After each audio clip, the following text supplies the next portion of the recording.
Hello, hello, everybody. It's Saturday night. That means you are listening to Modern Comic Mayhem. We have a great show for you tonight. We've got a real cool segment with Pops. We got some pretty cool news stories. I've got an interesting, what if, what do you guys think kind of topic. We've got our top 5 favorite covers and a lot of cool stuff for you guys tonight. So, Matt, cue the music.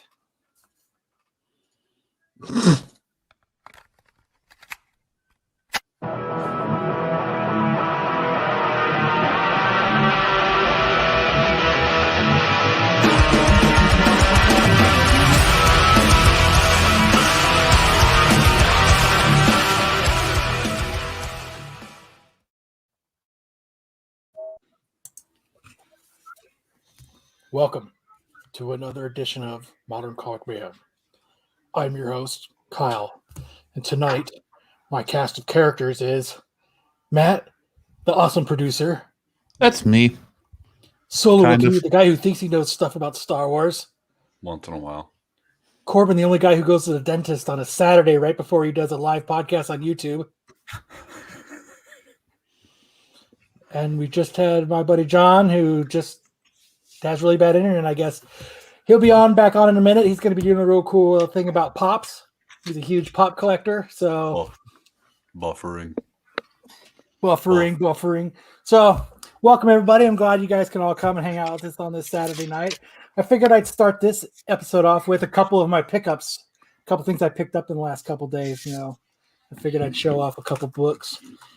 I'm not as awesome as some of you guys are with those crazy-ass expensive books, but J. Scott Campbell's came in the mail. Ooh. Love Make that cover. fella big. Oh, yeah. Oh, yeah. I want to be big. Make me big.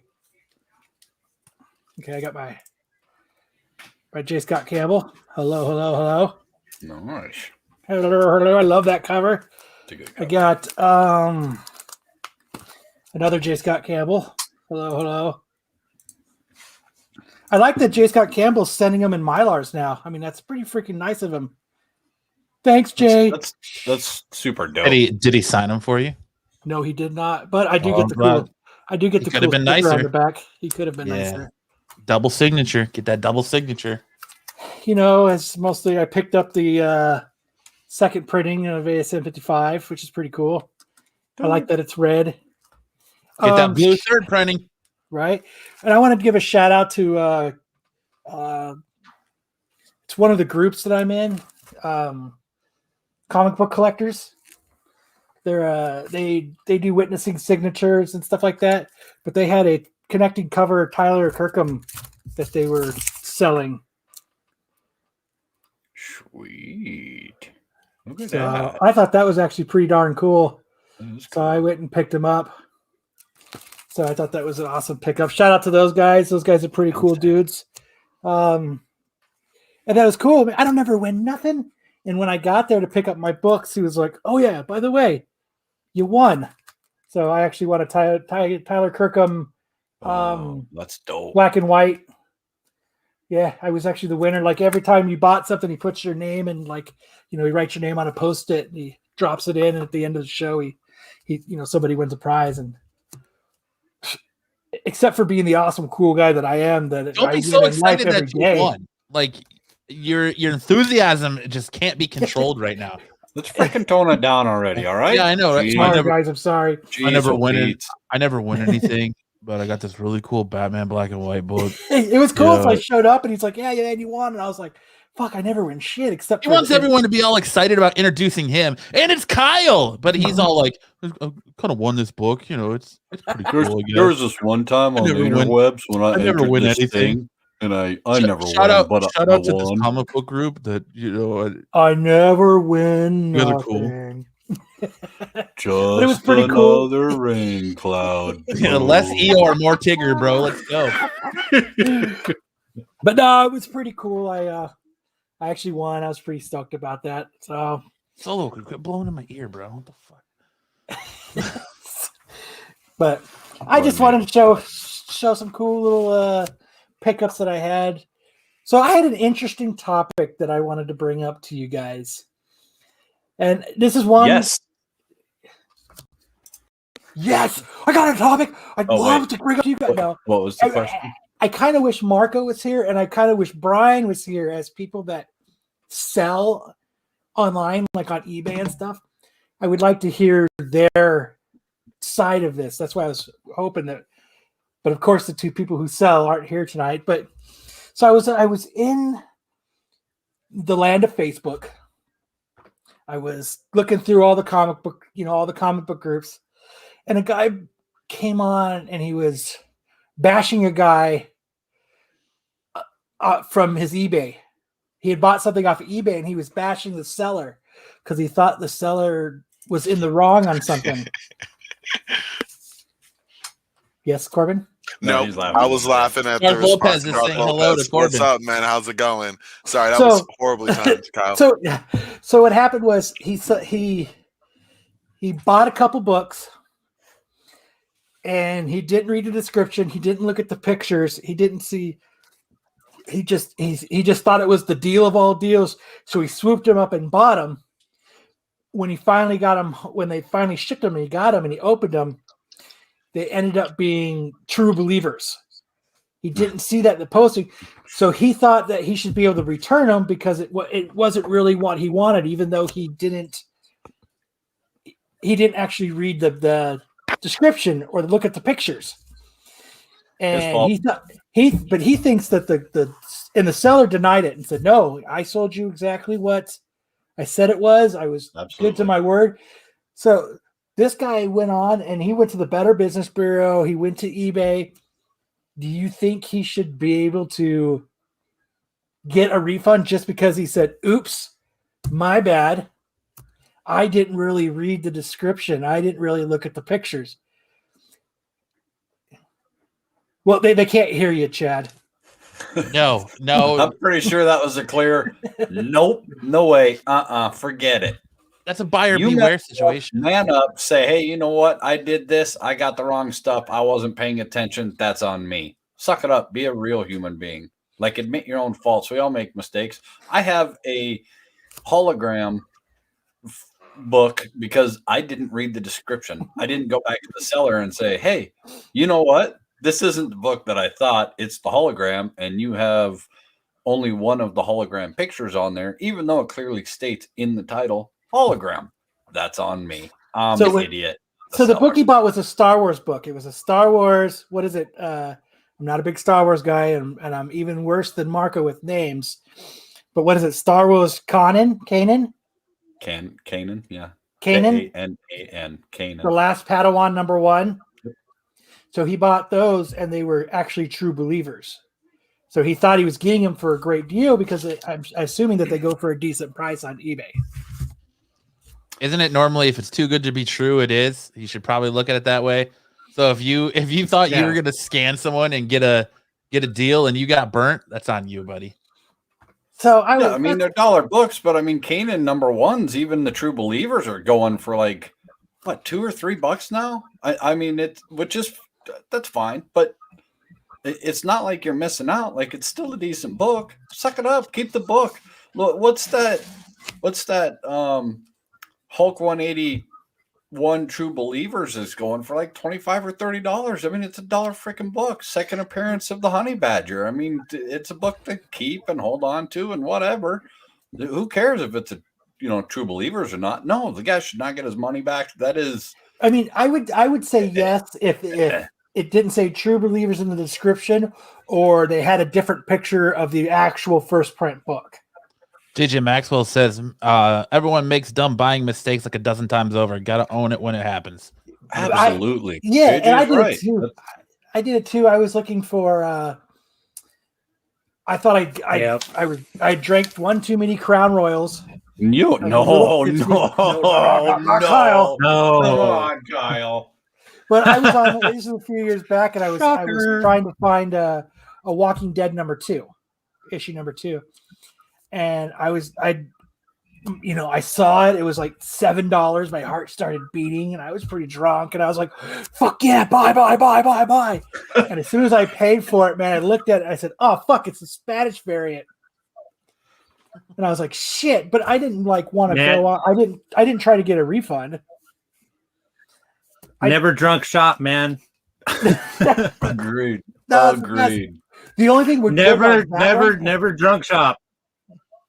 is it was kind of cool though. The seller never shipped it, so I ended up getting my money back for it. Oh, you're so darn. I bought lucky. You never win anything, my I butt. never win nothing. Whoa, is me. Whoa, But, yours. But I mean, like this guy going on and blasting this dude on Facebook, and it was weird to me to see that some people were like, "Yeah, you should totally be able to." He's like, "If I can return on Amazon, why can't I return on eBay?" Because Amazon's a corporation, eBay's not. Those Yeah, are they're mutually just- exclusive, yeah. Evil Bay is it's based on the individual. Yeah, so I don't know. I just thought it was interesting though, like, because, oops, my bad. So I should have to return it. Like, I don't know. I just thought that was, and it would have been. I would love to have heard Marco's rant if he wasn't fucking taking a. There was this Damn one bad. time I was can in the tell you, back of a spoiler alert, truck. hold on. I'm going to look into the future. He doesn't want to get into it. There was this one time He I was in doesn't the wanna back get of the into truck with my fine dockers, and I ruined them suckers. But I was digging deep in these long boxes, and I bought a that's his Turok number response. one, I and I wanna was get into mad because I thought it was a real Turok number one. Turns out, But I mean, everybody does it, man. You just, you know, I mean, you see that book and you're like, oh, because I mean, like I did the same thing. I did it twice with Walking Dead books. I still have a Walking Dead 19 Spanish variant. Wow. I have a bunch of the Spawn Mexico variants that I got off of Evil Bay. I mean, I bought them that way. I knew what they were, but I wanted them. They're foreign. Still, foreign market's getting huge. Yeah. So- Spider-Man movie I didn't know I wanted, you know. Red Reg says if that person priced the True Believer book at near the price of the real thing, that's setting some bait intentionally. Still, buyer beware. They were bait is they were definitely- like 20 something bucks each a book. And it clearly says in the description, True Believer. Like it you know what I mean? I could see, but if you're only looking at price, I mean, I see it like, I'm sure that's what it is. He saw the cover, he saw the price. He was like, oh, I better fucking buy these before somebody else does. I get that, you know, you once in a while on eBay, the eBay gods come through and they they hook you up with a deal, but I don't know. I just thought it was interesting that Nah, you rape what you sow, I guess. You Yeah. bought it, you paid for it, suck You it didn't- up. Yeah. you Don't didn't slander read the it. guy. Don't slander the guy because one, he was true to his post. He put up in the True Believers. So you're getting what you paid for. It's not his fault that you were an idiot and didn't read. You know, and everybody makes mistakes. Everybody buys that book and you go, crap. If I put up a Turok number one for $30 and say in my best opinion, I think it's a 9.6 or a 9, So and someone buys it, regardless of the price, you know what I mean? Like I get it. The price was a little bit of trickery, probably, but if that person put it up there not either fully informed or fully informed, the other person didn't read it. He just clickbaited on it and was like, "Oh, I'm gonna score big." Gets a True Believer, and he's like, "Oh, I'm an idiot. I shouldn't have had them 18 Coors Lights before I went on eBay looking for Kanan books." look, if Exactly. you're drunk buying off 18 Coolers Lights, you probably have a little bit bigger problem than you're drunk buying. 18th Coolers Lights don't fucking fuck you up. It's like Hey, drinking water. He might have been a little dehydrated and not ate. You don't know. Yes, a fool and his money are soon parted. That's it.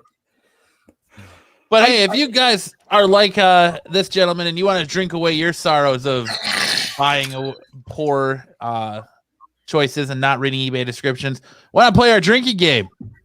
Go ahead and scan that QR code there, and all throughout the night, Play the drinking game. you can get The access to our drinking hidden game. code words. You can play along with everyone on the show tonight as we play the hidden drinking game all night long. So you can drink away your sorrows of the bad purchase you made today, or your dentist trip, or Solo trying to push you a Turok #1.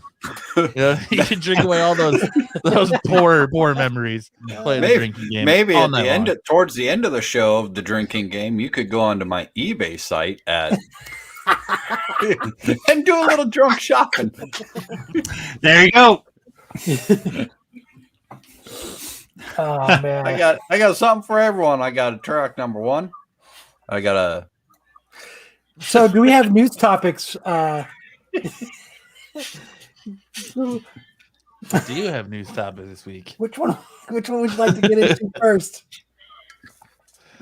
Let's start with the big announcement of the week. I think that Marvel Studios has reacquired the rights to Punisher and Jessica Jones from Netflix. So they now officially own every character that Netflix had property rights to, and they are free to use them in any way, shape, or form and capacity in the MCU moving forward.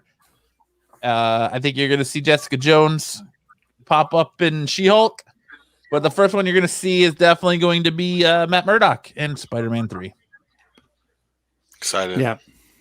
Definitely excited. Should be a lot of fun to watch that. So you think we're going to get a couple more Disney shows then? Well, they've already announced She-Hulk, so I think she's going to get a cameo in there. Maybe not a big role, but... Or like you could have the Punisher and that knockoff Batman character that Marvel has, You mean Moon Knight? If you didn't know. Exactly. So Marco's not here to educate everyone on Moon Knight. Exactly, yeah. He's a knockoff Batman character, zero character really, one-dimensional, waste of our time. Just kidding. There's a lot of depth. You just get those zingers while you can, Corbin. There you go, exactly. But do we need another Jessica Jones show? Exactly. No, I don't think you're going to get another Jessica Jones show, but I think she's definitely going to show up in She-Hulk. Going to pop in and out or what? Sure. Yep. Yeah, that sounded. Yeah. Sure. Okay. Yeah. I wouldn't mind. I like the Jessica Jones, Netflix run. I thought it was pretty good. I thought they did character justice, and the gal who played her did awesome. I thought it did really well with that. Tenet back as Purple Man, and really use him. Yeah. I really liked all the Netflix runs. I thought they did pretty good with. Iron Fist was definitely at the tail end, like not that good, but in the Defenders, it was the weakest. It was the weakest a lot. Definitely. I mean, it would be cool now if they have Punisher. At least it would be really cool to get a Spider-Man Punisher movie. No, for real. Well, I thought Shane as the Punisher is. I mean, that's just gold. He does so good. Shane. He'll forever John be Shane. Bernthal. Yeah, he will forever be Shane. I'd like to see him show up. Maybe he shows up in Spider-Man 4 and shoots Peter Parker, and we make our way for Miles Morales, right? That's how they introduce Miles. He sneaks up behind Peter Parker. Hey, that's how he did it. That's how it happened in the comics. I know, but we know the Ultimate Universe. Yeah. Yep. So there you go. Just have that. Just have that play out. He just shows up and shoots Peter, and then it's a final smackdown with Norman Osborn outside of his house, and he dies. And then Miles just comes out of a sub shop like, what did I miss? It'd be better if he snuck up behind Spider-Man. Slit his throat. As he took him down. Sneaks up. Well, that's good information. No, I think that's cool. I'm excited to see some more of that. I hope they do it justice. I thought Netflix did a pretty good job, and I really hope that they can continue with how good I thought they did on those. In an act to do the right thing, director Spike Lee came out and said that he wouldn't be against working with Marvel, and that he would not direct a DC movie because DC is booty. DC is booty. Wow. No, I can hear you, Corbin. You're Corbin's muted, so mad. He's not relevant. He's not relevant. Not even worth my words. Nothing there. Wow, Spike Lee. He's not even gonna do the right thing. No, he ain't got no game. Who's Spike Lee? Is that Bruce? Oh, it hurts to laugh. So he said, "Is that?" But he was gone. Ow. But I wonder what is like. Did Spike Lee watch did he get his opinion because he watched Suicide Squad or Justice League, or he didn't like the comics growing up, or what? Well, he was a Spider-Man fan growing up. He said he used to read the Spider-Man comics. He just said that DC films are corny. They're whack. He wouldn't know. He doesn't watch them. I think he does. I don't know. He's a Knicks fan, but when they asked him what Knicks he's really liked, he couldn't say anything. I doubt it. I think he got a platform. He could just say what he wants. There you go, Kyle. You know, he got just shown up. He was like, "Yeah, what Nick you like?" He was like, dude, you built your brand on being a fan of something. No, I think he shot the crap, and it made a fun statement, and here we are talking about it. And no, this is a DC guy love, but was a Nick. Yeah, exactly. He doesn't know. No, he doesn't know. He's washed, man. It's over. But that's interesting that he would think that. He needs to open a future state. He would probably get a realization that things are different now. No, he wouldn't. He would still be, this shit's corny. Open future state, this shit's corny. He was right. He was right, 100%. Yes. Well, with the way they're writing now, it'd fit his movies. Yeah. Oh. The other big thing this week is that in a return to form, Marvel has got big things in store for the Fantastic Four 60th anniversary. It sounds like they're going to put all their eggs behind Fantastic Four after the announcement at the Investors Day that that movie is in production and in the works. I shouldn't say in production, but it's in the works and coming soon-ish, I guess. So look for big things. Big things from Fantastic. There's actually a lot of rumors going on around regarding the Fantastic Four movies, and there's been talk that Chris Evans is going to play two characters in Doctor Strange in the Multiverse of Madness, and a lot of people are speculating he's going to be Johnny Blaze again, or Johnny Storm, whichever one you want to go with. Blaze is fucking, yeah. Blaze would be Ghost Rider. Storm is Human Torch. I'm fucking retarded. Wow. Yes, but it'd be kind of cool to see him revamp the Torch, the Human Torch. That'd be kind of cool. I wouldn't mind seeing that again. And even then, you're gonna have Jessica Alba coming back as Sue Storm. They just said Jennifer Lawrence is gonna be. Yeah, there was rumors about that. Like an hour ago. Confirmed? She might be like Sue Storm in the Fantastic Four movie going forward, but she's coming. There's rumors that she's coming back to revive her casting as Sue Storm in Doctor Strange and Multiverse of Madness. Grain of salt. Rumors, grain of salt. Major.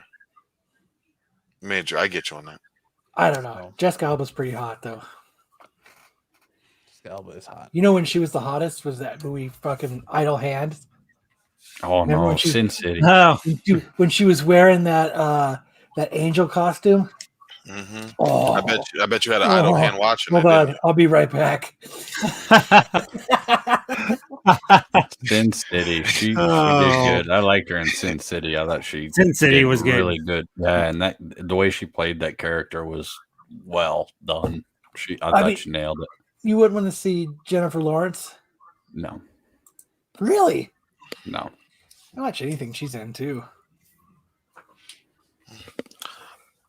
Next thing on the news. You're gonna get a lot of good Doctor Strange, or not Doctor Strange, but Doctor you're Doom gonna stuff get a probably. lot of good Doctor Strange. Doctor Stranger. Anyways, you want to introduce our guest tonight, Kyle?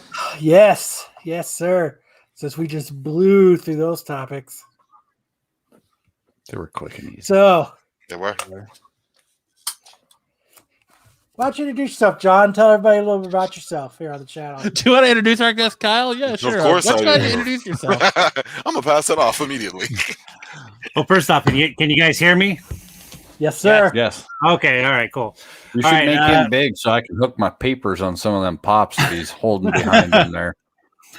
Well, I'll just introduce myself. My name's Johnny, and I've known Kyle for quite some time now, actually. And we haven't seen each other in a while, but we've always just talk shop, comic books, things like that. More comic books for him, but I've been a toy collector pretty much my entire life. I going all the way back to at least 13, 14 years old. And yeah, so I'll start off with that. I do have a YouTube channel called Rock and Pop Vinyls, and it's just a forum, a place where I can share my love for. It's actually all things toys. It's not just Funko Pops. It looks like it right now, but it's everything from action figures to character cars, and then in the process of it, I rock out listening to vinyl records. Hence the play on words, Rock and Pop Vinyls. So yeah, there you go. I just thought it's because pops were made out of vinyl. Exactly. And that's exactly why I did it. I was like, Rock and Pop Vinyls, and I love it, and it's an expensive hobby. But like I said, oh yeah. I mean, could be worse, but I started collecting these, I want to say in 2016. So I haven't been collecting that long. Matter of fact, the first time I saw a Funko Pop, I thought they were goofy as fuck. I thought they were the funniest thing I'd ever seen because I was kind of a purist. I was, Star Wars, ships, action figures. That was my forte. So I kind of stayed away from them. Hindsight's 2020. If I would have fly on the wall to see what was going to happen with these things, I would have bought them ground up.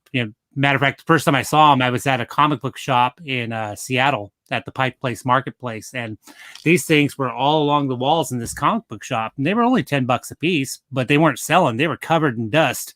And I saw the novelty in it. I saw, they had movie pops. So they had things like Pulp Fiction and Rocky. And I bring those up primarily because, I said they were $10, but now the values of those particular pops are through the roof. If you have a Rocky Balboa, which I do, his running cost right now, just for one, is about $600. Jeez, I knew they'd gone up, but I didn't. Where do you keep that? Do you keep it in the locker? I can't follow. My Rocky's a little high behind me, top shelf, and I put them on the top shelf, just like at the bar. Top shelf liquor, top shelf pops. And matter of fact, that whole set, I have the Rocky, I have Apollo Creed, Clubber Lang, and Ivan Drago. That's the only set they made of the Rockies, and all four of those pops range from $150 up to $600 individually. So I could sell that lot right now, all four of those, and I can make $1,000 like that. Just on those four pops. Sold, right? Sold. But I'm a collector. I'm a collector. I collect for me still. I'm not gonna lie. I do sell as well, but that's planned. That's just a different business that I do. But as a purist, as a collector, I still collect for me, and I'm a big pop culture geek. I go to all the conventions. I schmooze with a lot of the comic shop owners around Phoenix and make friends with them, and and they sell pops as well and action figures, and How many pops do you have, do you think? Right now in my personal collection, I have 2,400. That's a lot of pops. I have 2,400. Say what? Do you have the Supernatural pops? I do. I have the Supernatural pops. My top four. My number one is, when it comes to comic books, is DC. I'm a DC guy. That's why I was laughing about the whole Spike Lee thing. I was cracking up. I was like, all right, I guess they're duty. You know what I mean? I don't know if that's a profession, but I'm a big DC guy, big DC fan. So I cut my teeth on pops with DC and Star Wars. And then I got into all the movie pops. A lot of my favorites. Why I brought up Pulp Fiction. I have that entire, matter of fact, I was pricing that set. I have 6 figures from that set in my collection, and it's coming in at just over $1,000 if you want to buy that set. And that's just the Pulp Fiction one, and it's a great set. Like they have Vincent, the ones I have Vincent and Jules with blood spatter all over them and just looking all gnarly. I got Bruce Willis's character Butch. He's got blood all over him, and he's all busted up, and he's got the samurai sword. And that pop right now is going for about $200. What is it that changed you? Like, I remember at my point when I changed, because I too, when they first came out, I was like, that's never going to take off. That goofy crap. Right. It just looks, right. It's just, it's not going to stick. And then, a couple of years later, I saw it and it was like, wow, this is taking off. This is incredible. And although I collect too much other crap, I can't get into it, but I do like some of these pops, and I'd maybe buy one or two. And I can remember there was a Darth Maul that's of course impossible to find now and worth gajillions of dollars, so I'll never own it. But that was one of them. Are you talking about the hologram Darth Maul? Yeah. And that was one of them that I was kind of like, well, that's kind of cool. And then the regular shirtless Darth Maul was like, that one's pretty dope. The Batman and the gold and the blue and the metallic Batmans. I was like, of course, all the ones that I like are now gajillions of dollars.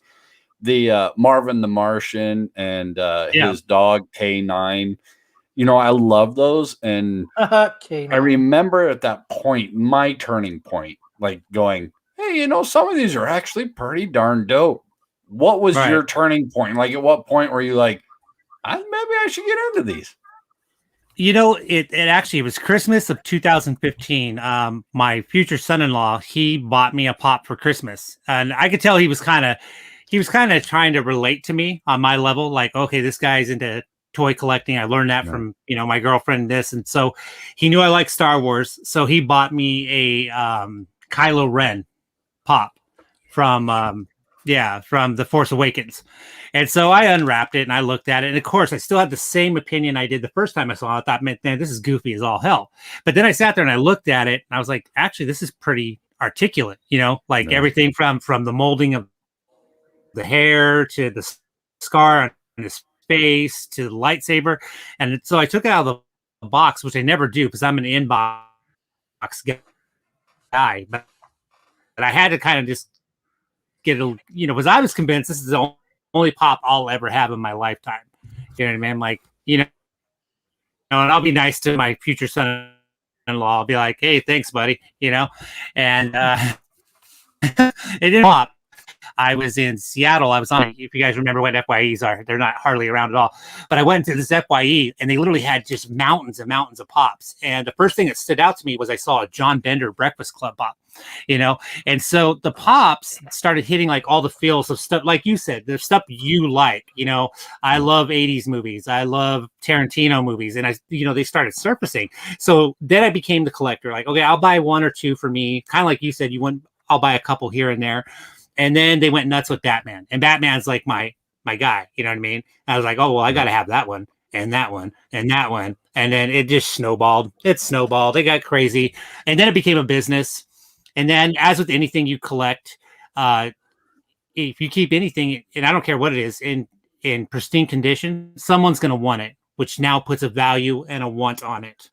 And that's what's going on with pops. Maverick, the last few years, everyone was comparing Funko Pops to the Beanie Babies craze. And sure.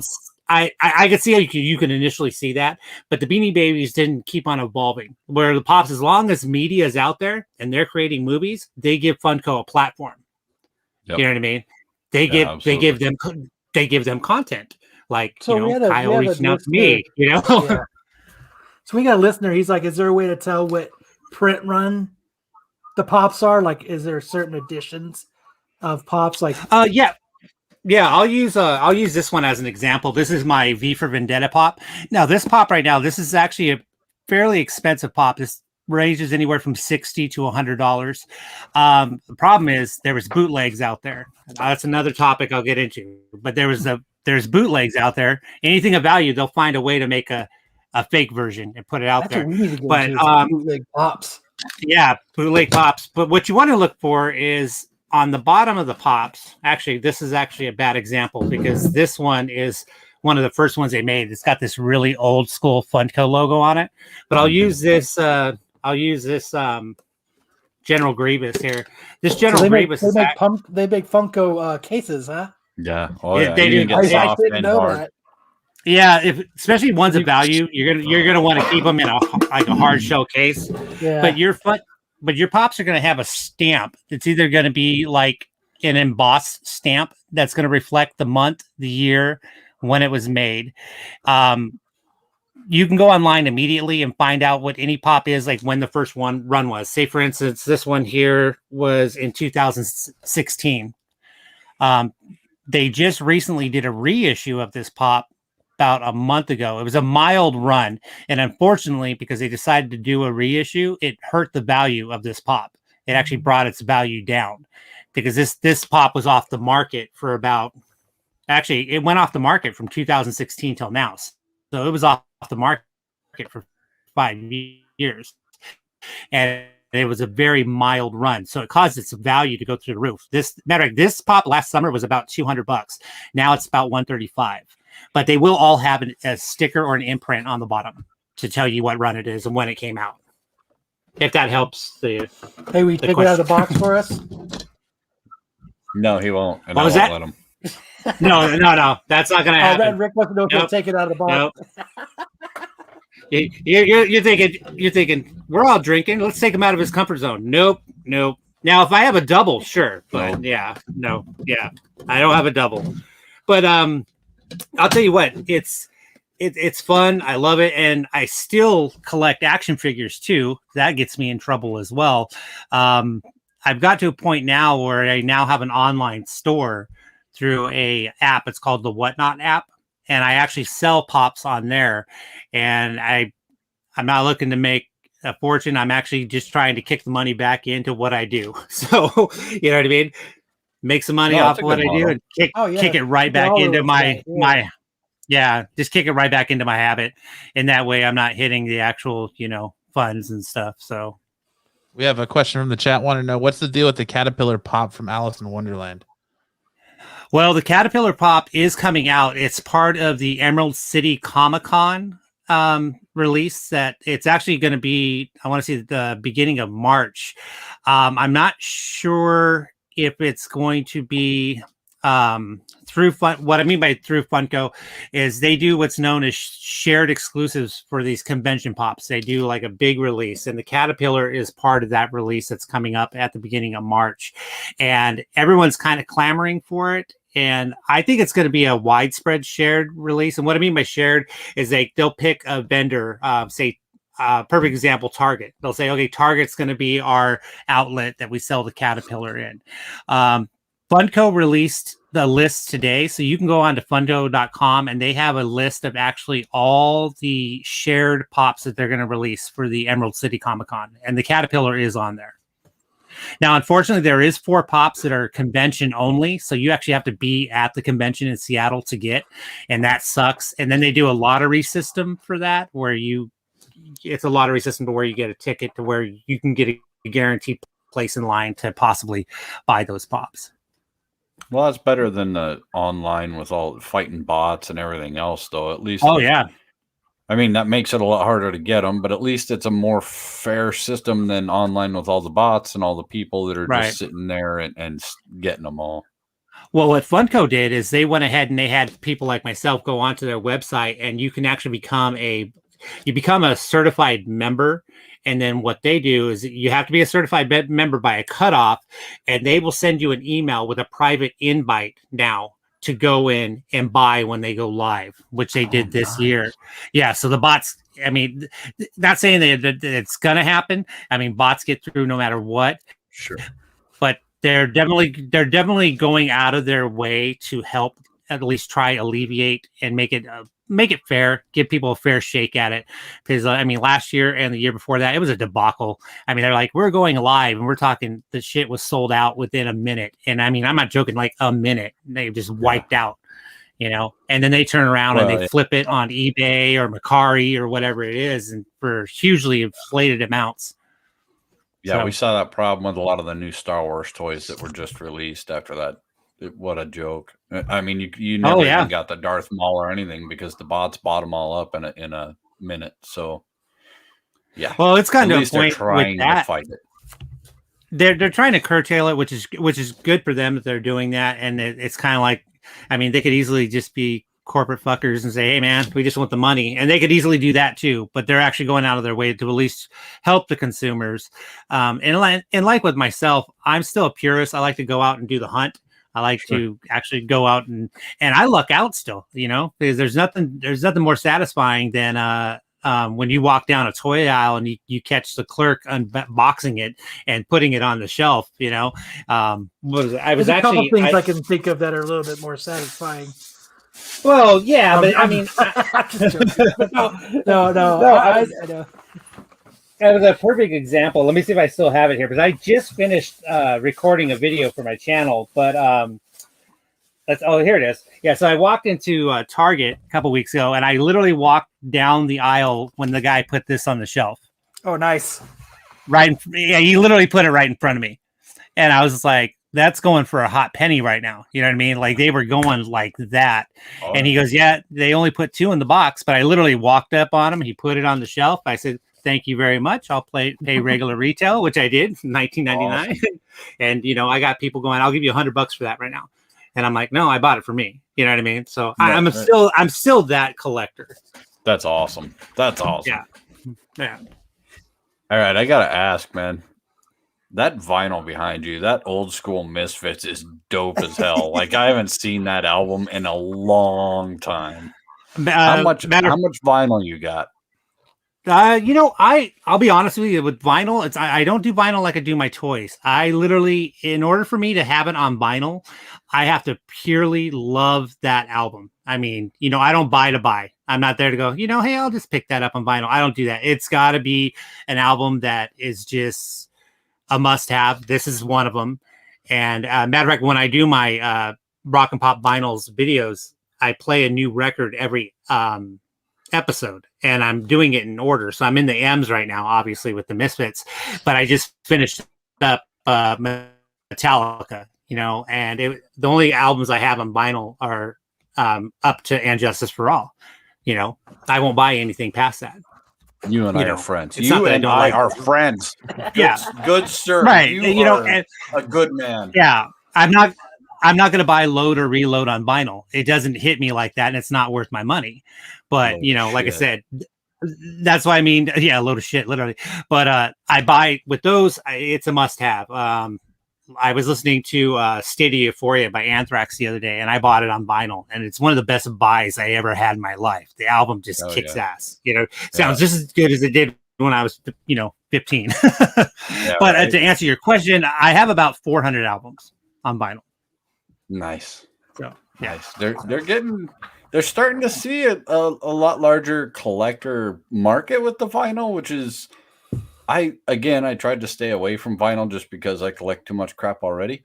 But I love to see the nostalgia of vinyl coming back and people starting to collect them and respect them again. We have a question from. Go ahead. Sorry. Oh no! I was saying the thing I like about the resurgence of vinyl is I'm getting a lot of records that I didn't have a chance to get when vinyl was like the media, and they're reissuing them, or they're taking albums that they never were going to put on vinyl, and they're putting them on vinyl now. They're like, hey, you know what? We should have did this back then. Why didn't we do that? And there's a lot of albums that become like, hidden gem classics that, they never thought were going to explode.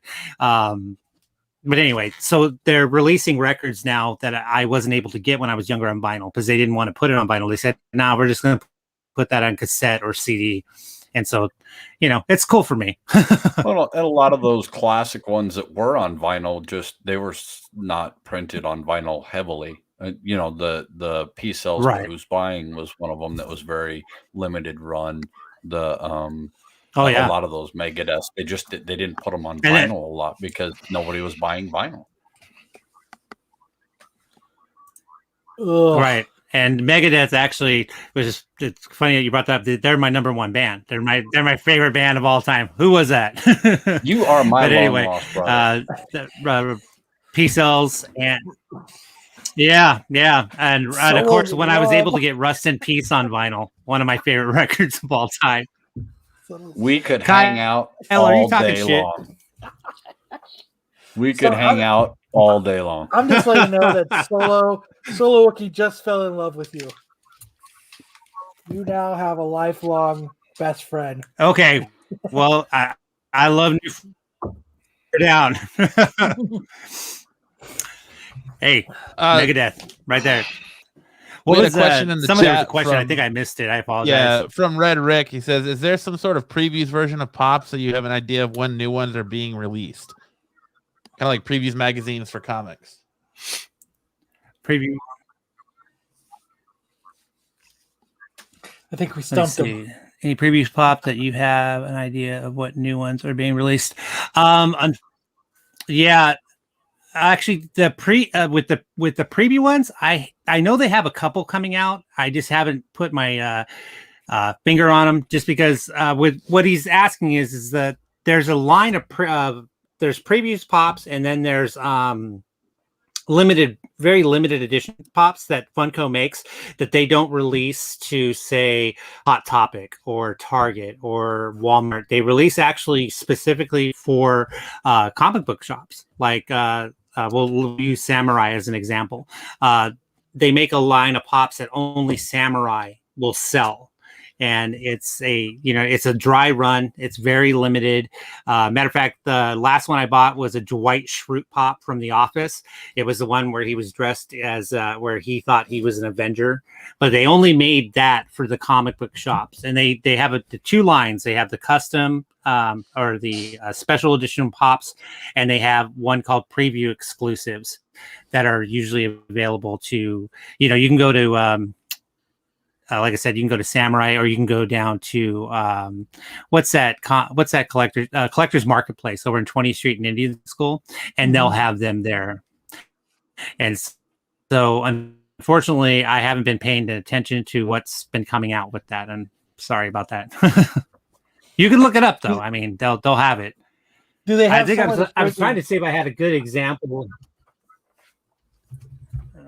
I don't have one. Okay. Is there like a pricing guide for pops, kind of like Overstreet for comic books, that you can kind of get an idea of what you might have in your collection that's worthwhile? Yes, there is. You can go on. There's two apps, or you can go onto your computer. There's the Pop Price Guide, which is known as the PPG. That's the number one trusted price guide that everyone goes off of, and it's pretty good. And Funko themselves, they have their own price guide, but they actually use the PPG as their basis for their prices. So it's like whatever you want to do. I use the PPG. The Funko price guide's a little more easy, is a little more user friendly because it's got, anytime you're in a store, if you pick this up, you can scan it right away into your collection. It's immediately into your collection, and it will give you a value as well. So it's pretty easy to do. The database is pretty extensive for the pops, but it's those are the two mediums I use for pricing my pops. Is there a holy grail pop that you're still searching for out there that you've yet to find to add to your collection? The one of me. I actually have the Val Kilmer Batman that they made him, and it's got the nipples on it. It's pretty ridiculous. They made the Val. Yes, they did. Yeah, he's not worth a whole bunch, but they did make him. For me, for my personal collection, I'm still looking for the sloth from Goonies in the Superman T-shirt. They made two sloths from Goonies. They just made a regular sloth, and then they made one with him wearing the Superman shirt, and he's worth about $700-800, depending on the condition. Yeah. They didn't. No. And that's not a big grail. That's just a grail for me. That's something that I want, So how do you grade a pop? How do you grade? Oh, well, with mine, it's very well with Funko. It's very simple. It's either good, near mint, or mint, and that's just their classifications for it. But they are now grading comics now. I'm not comics. Pops like they do comics. So the companies out there that grade comics are now open to grading Funko Pops. So you can send those in, pay whatever the fee it is, and they send it back to you in a cool acrylic like box, like in the same vein that you would get a comic book, and it would have the rating on it. You can go that route if you want to spend the money. I'm anal retentive, so I won't buy it unless it's mint condition for myself. It's got to be flawless. Damn it! There's a ding in this box. Garbage. Yeah, and I will put them back. I will put them back. Garbage. Yeah, Very, very rarely will I. Now, if I'm looking at a pop and I know for a fact that it's the only one available and it's got a whatever an imperfection, I'll take that pop and then I'll put that pop up for sale, probably under what it's going for, to finance me being able to find a better version of that pop. So I'll do that too. But there's people like that. Have like dented corners. They're like blunted in and stuff. And well, prime example on my Whatnot app online store, I had a Tony Montana Scarface pop, and he was worth about $195. I put him up for sale for $175, and he had a couple imperfections. And of course, I was very truthful. I took so many angle pictures. I put it in the writing that this thing had a couple dings and whatever. So I was waiting for people to come out and to start to, kind of get me to drop it, like, hey, go 150 or whatever. And it didn't happen. I mean, it wasn't even in my store for an hour, and it sold at asking price at 170. Wow. And it had dings and stuff in it. And so,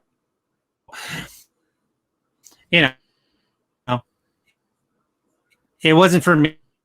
It wasn't for my collection. It had to be pristine because that's just so underwater, just like comic books. Okay. I do it, but whoever bought that they didn't care. They're like, no, I want that. You need to sell some of those pops and get some more better internet. And he dropped. Time for a better router. That's kind of cool. I didn't know fucking pops went for that much, man. Yeah, there's a few of them out there that they just, oh man, they're huge. They, like I said, I looked at that hologram and some of that, that Darth Maul, and then just boom, out of nowhere, all of a sudden, it's like $600-700 overnight, and it just. Fun fact: Nico steals his Wi-Fi. Some say that Nico is stealing his Wi-Fi. Yep. But that's. What I wanted to ask him is, like, I only have a few Funko Pops. I've got one where it's the decapitated from The Walking Dead, and but like there's how there's like an exclusive sticker on it. It's like peeling off. And I wonder how much does that hurt the thing, having like the value. It does. The value of it. It does. There's something about that exclusive sticker that, well, just like a comic book. I mean, if it had an exclusive sticker on it and it was peeling off, everyone would be like, well, I'll give you less for it. Yeah. That's an actual thing. Matter of fact, with the Emerald City Comic Con that's coming up here, it's going to have a actual con sticker on it, and then they're going to release that same pop as a shared exclusive with Target, and it's going to say convention exclusive on it. So when it does that, this pop here will be worth $50, where the one you get at the convention will be worth $200. And wow, it's the same pop, same box, same everything. It's all about that sticker, and it's a big part of the game. It's a huge part of the game. Like, I have a Supergirl pop. I don't know if you can see it. I don't know. She's right there, and that's an official New York. That has an official New York Comic Con sticker on it, as opposed to the shared, because it was a shared exclusive, I believe, with FYE. But this one I actually got from the New York Comic Con, and this pop right now is for $200.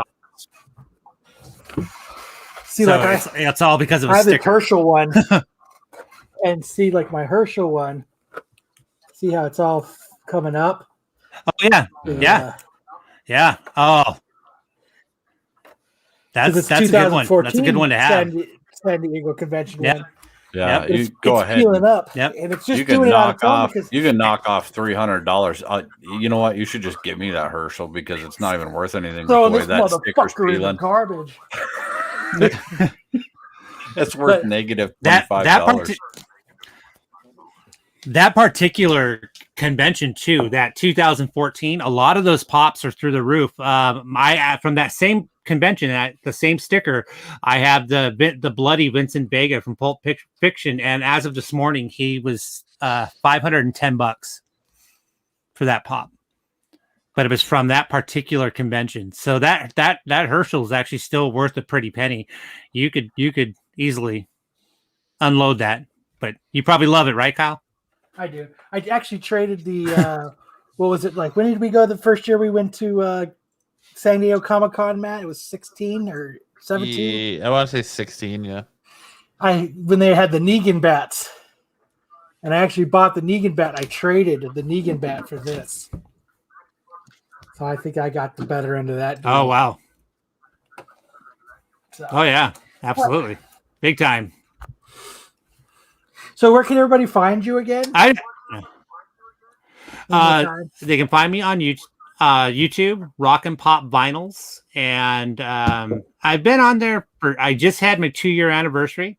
So I'm slowly still growing my channel.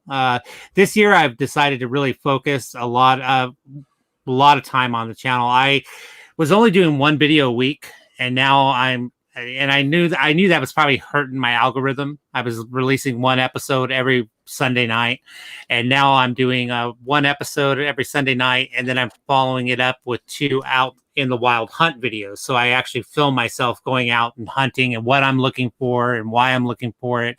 And I did 4 of those videos within the last 2 weeks, and they've just blown up. So the people out there really like the hunt videos. So it's something they want. They just want to see. They want to see what you're looking for. You know what I mean? And it's going well. Are there honey holes here in the valley? Say what? Are there honey holes here where where you could go and you can get those hard to find pops or anything like comic books here in the valley? It's hard to find a honey hole here.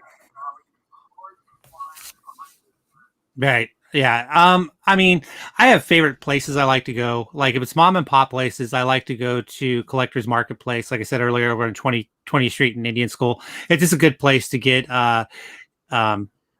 pops that are in really, really good condition. A lot of it actually is just timing. I'm an early riser, so I do my hunts very early in the morning, and it's good old fashioned early bird gets the worm. You know, I try to catch them when they're coming out of the back room with stock. So they can't smell you. And I'm not. Oh yeah, I am. And I'm not gonna. And I have no problem going in and making friends with people, if you know what I mean. I go in and talk to the guys in the departments and introduce myself and, you know, try to find a common bond. I got a guy. I'm not going to say his name, obviously, but I got a guy at a. Yeah. Well, I got a guy at a Walmart who he texts me every morning when the truck arrives, and he takes pictures and he sends it to me and goes, I could accidentally forget to put this out until about 9 o'clock. And I'm like, oh, I will accidentally walk in about 8:50. So that is there's a nice that. In. You know? What is that? Yeah, it's, you know, it's part of the game. It's part of the game, you know, and there's a lot of, well, you guys know this. I mean, the Valley's a mecca for collecting. It just is. I mean, the competition out there is ridiculous. There's a lot of guys that I've made friends with here in the Valley that themselves have YouTube channels based on the exact topic, and I'll run into them, you know, and it's dog eat dog, man. Mm-hmm. they're nice. They're nice to you. They're nice to you to test. In like Longhorn Frago. Oh yeah, and the wolf and shit. Dude, you're like body checking each other. You're like, yeah, we were okay a little while ago. Yeah. You guys are all cool as you're in the parking lot. Exactly. Or you know, I'll make friends with other people and we'll network, and they'll call me up and they're like, hey, I'm in line. I got a lottery number. I know you couldn't make it today. Do you want me to pick up one for you? And yeah. Vice versa, you know, there's that too. That's a cool thing cool little camaraderie in the community to have, you know. Yes, I agree. I like the toy box in Glendale as well. That's a cool place over on Glendale, like I want to say about 63rd. But Yeah, that's a cool little spot. He doesn't really deal in pops anymore, but he does deal in a lot of great nostalgia stuff. I mean, I just love going in there and looking at it. Yeah, it takes me all the way back to when I was a kid. Original Star Wars, GI Joe, stuff like that. I mean, I was in my garage the other day, and I have cases and cases and cases of just action figures. I mean, I have stuff like for all the McFarlane first run stuff that came out in the early 90s. I still have all that in mint condition, never been opened, still boxed, never been touched. We'll have to bring you on for action figure day. That would be fun. I'd be down big time. Well, let everybody know one more time where they can go. You can hang out with us. You can bail, but I know Corban. Oh yeah, cool. He's biting at the chip to get into his segment. Oh, absolutely. Well, you guys can. He's so excited. He's still muted. Oh yeah. I'm not doing a lot of biting of anything, but I'm with you. Wow. Well, you guys can find me on YouTube at Rock and Pop Finals. I'm also on Instagram. I do a lot of my pics on there, toys that I find, and I usually put them on there before I do a video. So you can go on there and follow me on Instagram, subscribe me on YouTube. It'd be much appreciated. And yeah, I'm easy to find. Nice. Well, yeah, you're more than welcome to hang out until you get bored or drunk, whatever comes first. That sounds good. I'll just hang out for a little while, see what's going on. I appreciate you guys having me on. I really do. Yeah. Absolutely. Right, all right, Corban. Thank you. You're on, buddy. What you got for us this week? I am on. Oh, yay. Okay. Mister, I went to the dentist right before the podcast myself. Yeah, you guys are lucky I'm here with that. Most people wouldn't even showed. No, I had to reschedule. I had one during. We were taking bets whether you were going to cancel at the last moment. Well, you know what? You guys have asked, so I'm going to share the story. I was going to get done on Tuesday. Nobody asked. Who asked? Nope, you guys. I let it slide. I let Kyle slide with it the first time we started the show. After that, I said, next time someone brings it up, I'm going to explain. So here we are. I had a schedule for Tuesday. Stuff fell through. They had no way of doing it because of where I work in my work schedule. Wednesday, Thursday, Friday. They said Saturday. How's that work? And I went, Saturday's not really good. And they said we have 3 or 5. And I went, 3 makes more sense. And so that's what I picked. So ultimately, I was mistaken. I thought they were just putting a crown in. They put the crown in temporarily, and they had to do more fillings, and they had to do more drilling because they didn't get the bite right. So ultimately, just when I talk, it hurts. So I thought about leaving, but I'm like, I can't leave my bros like that. Not with 4 hours notice. So here we are. All right. With that being said, and then Matt disappears. Gotta love that. Shout out to Jody, by the way, because I was just about done with the whole little features or whatever. And then I got a challenge from Jody for one more week, and I thought, you know what? Let's do it. So this week, I can just kind of go into it. Who needs pictures? I kind of wanted to kind of lead off. We talked about creators the week before. We talked about Milestone in particular. So I want to take it down to like one storyline, and this was Panther's Rage, the 1971 storyline written by Don McGregor. And I talked about him a little bit, not really so much, but I want to kind of delve into that. So this is what it's about. Panther's Rage really was the story that took T'Challa back into his home and expand on the life and the culture. Thank you. There he is. Of Wakanda and the Wakandans, and also introduced us to, of course, the breakout character, one of Black Panther's most iconic and historic villains, Killmonger. But the story of Panther's Rage really starts with Don McGregor. And McGregor, around the 70s, early 70s, he was a proofreader in Marvel at the time. Look at the connection we got, Matt. Great. But he'd also, before that, been a security guard. He'd been a bank and movie theater employee. And he'd even worked with the National Guard during the 1960s with all the riots there. So this guy had like a huge, varied life background before coming to Marvel. And he was still in his 20s at around that time. And so he was proofreading and, did his job okay. But he had one issue with Marvel in particular. And that was over a specific series that they had going on that was called Jungle Action.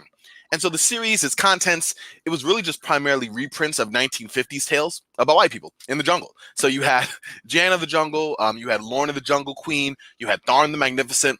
And these folks were basically just having adventures in ill-defined African locales. And, they're reprints of 50s tales. So I don't think I need to explain kind of certain problematic portrayals that were in these books that were just what they were, because that's how it was then. Anyways, McGregor came up with the revolutionary idea of maybe using some black characters, considering the area these stories revolved around. So at the time, Marvel only had one such property, and that was T'Challa, the Black Panther, obviously created by Jack Kirby and Stan Lee back in 1966, but really hadn't done a whole lot since then. I mean, sure, he'd been with the Avengers, he'd done some stuff with the Fantastic Four, started with the Fantastic Four, and then did some stuff with the Avengers, but honestly, that was it. And he had kind of came to the point so quickly from 66 to 71 when McGregor wanted to kind of branch out jungle action, that by the time McGregor even approached Marvel with like his goal to do that, Black Panther wasn't even on his mind. Like the character had just went almost irrelevant by that point. But fortunately, McGregor did get the jungle action gig, and with him and penciler Rick Buckler, they started out together. They started the first solo story. Oh, so actually that picture that's coming up. That one's about the next pencil that comes on after Buckler, but you can still see at least his writing style. Yeah, there we go. My fault. Anyway, so the Black Panther, Panther's Race storyline, they worked on this together, and they crafted this 2-year tale, and it was going to be full of death. It was love. It was triumph. And let's be real, the title Panther's Rage, I mean, it kind of pops. And this was the story that they wanted to use, where they wanted to take the Black Panther and flesh him out. They wanted to set the scene in Wakanda, where he had basically never been from his inception because of all his adventures in America. Basing this in Wakanda, of course, meant an all-black cast, which, come on, in the early 70s, 71 to be specific, this was basically never seen in mainstream comics. But when you also have an all-black cast, of course, you also need another rarity at the time, which was a black bad guy. And so McGregor spoke about this. I'm going to quote what he said here. He said, "I did not want any more white people stumbling into Wakanda to go steal the vibranium. I mean, how many times can you do that? So my first thought when looking at it was, well, he's been away from Wakanda and is coming back. And what makes sense? Politically, things could be happening. I started working on the idea of a revolution within Wakanda because he's been away for so long." End quote. So this was the line of reasoning that McGregor used that gave birth to T'Challa's greatest foe, a rival to the Wakandan throne named Eric Killmonger.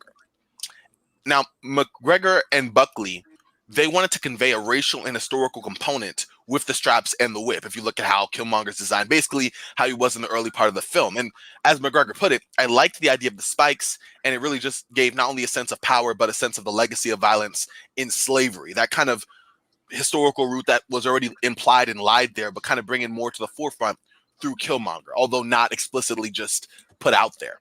And as we saw again in the Black Panther movie, this made for an almost perfect juxtaposition compared with T'Challa and his own background and motivation, how those two kind of worked together. Now, as for the story itself, especially at the time, it was unlike anything before seen in that medium. This was spaced out over 13 issues, but it's actually been called the first graphic novel because of that, or because of the reason that it was an uninterrupted, kind of steady stream, cohesive comic narrative that flowed over a pretty lengthy time. Not only over those years, but if you get the trade paperback or the bound volume of that, it's a thick volume, and it's just over this entire story. I do have to comment on McGregor's prose. While I admit that it can be kind of heavy, his writing, the dude wrote a novel in a comic. It was just lines upon lines upon lines of dialogue. But as a reader myself, I'm sure anyone who reads it, the way that he writes, it flows. It's a beautiful style of writing. I'm definitely saying that, Patrick. Get on that. Get all the Killmonger stock. I'm totally on it. Forget the fact he's gone, but definitely check that out. But as for Panther's Rage, the story itself, it revolved around T'Challa returning to Wakanda with his girlfriend at the time, musician Monica Lynn. And this was only to find out that something was wrong in his kingdom. And so you knew the book was going to be different off the jump. From at the very end of the first issue, T'Challa encounters Killmonger, he faces off with him, and Killmonger just kicks his butt. And he mocks him, and almost not just mocking the Black Panther, but also the Marvel editorial staff who were in charge of the Black Panther at the time, because he says, and I quote, he's like, Wakanda became a toy to you, a bright, shining gem, and on the day that happened, you lost your kingdom. And basically saying that, everyone's so enamored with, oh, we have a black character, boom, but let's not actually do anything. We'll put him in a couple things here and there, but we're not going to actually talk about him other than that he just became a toy that was ultimately put in the back burner. And so McGregor was trying to bring that out. Right after saying all that, and Killmonger just continues to just decimate the Black Panther and then tosses him over the waterfall, just like we saw in the film. And it was a crazy first issue. I highly recommend just reading that just to get a sense of whoa. And so that is in this issue 6. Yes, exactly. As soon as you start, boom. And for readers, especially those who were not familiar with the Black Panther, other than his appearances in Fantastic Four and Avengers, this was a way of seeing him that you hadn't seen that character, which was him at his lowest, both physically and emotionally. And we'd seen this up to this point with the Fantastic Four, with Spider-Man, with basically every other Marvel entity up to that time. This was the first time that was used for him. Over the course of the rest of the issues, you kind of get a pattern as far as how the story is going to go. So T'Challa's trying to track down Killmonger, and along the way, he's battling one villain after another. And that's where it kind of gets into a villain of the week type thing, or villain of the month type thing, but it still flows over the overarching story. So readers are introduced over the coming issues to such great names, just great names. You have King Cadaver, you have Baron Macabre, you have Lord Carnage, and then my favorite, you have Salamander Cruel. And it's Salamander K apostrophe Rule. I don't know why I love that name. Anyways, one by one, the Panther would beat them, but each battle would take something out of him. And so the best way I can describe that is if you read, everyone here knows this, Batman Nightfall, he was battling one villain after the other. Each one was kind of taking him a little bit down. By the time he got Bane, we saw what happened. Different result here, but of course, by the time he's getting beat down and wore down, the book kind of goes back and forth between looking at the Black Panther and what he's going through with whatever villain, and looking at Killmonger as he's just marching through with the palace. And at this point, he's like, hey, the Black Panther's done. He's expected to take over without much resistance. All right, so taking away from just the story and going back out a little bit, Buckley left after the first 3 issues, but he was replaced by a guy we talked about at the very, very beginning, the hustler, Billy Graham. So Billy Graham, at the time, we already mentioned him, he's one of the only Black creators in the industry.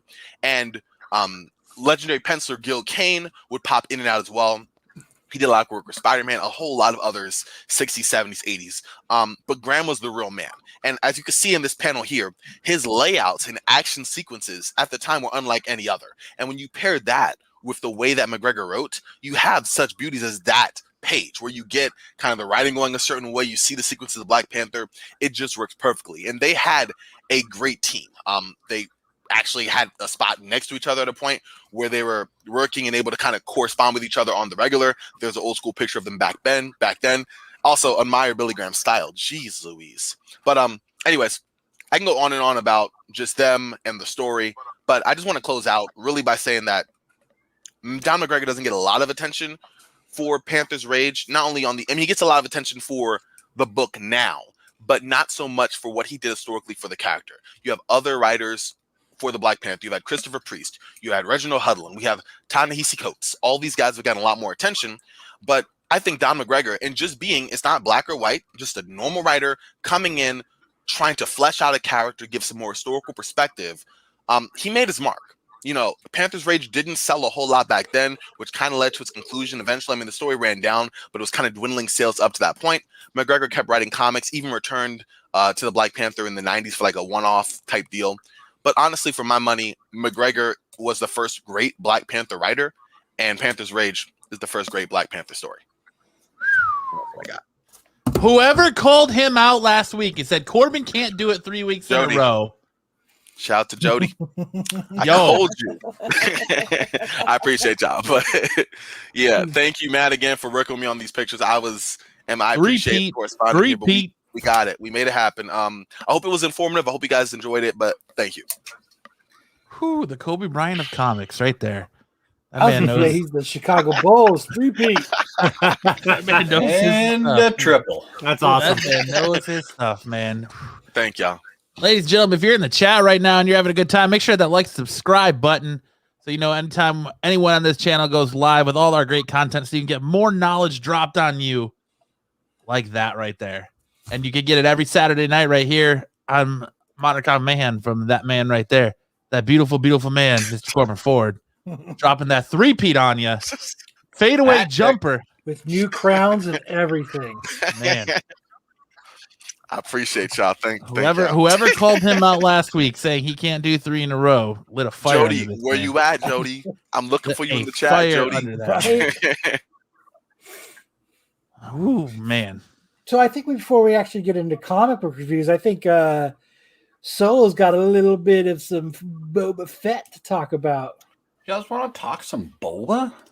Everybody wants to talk Boba Fett. Everybody seems to love the Boba, huh? All right, well, we can jump into that. I'm down. So it appears we're going to be getting a super, super dope, what I think is dope comic coming. And I'm excited. It's going to be called War of the Bounty Hunters. Prelude Precious Cargo is in quotes. Let me see if I can share this screen without totally jacking all this up. And it's about what happens between the time when Boba Fett gets Han Solo from Cloud City, and then when he that's a pretty cool cover.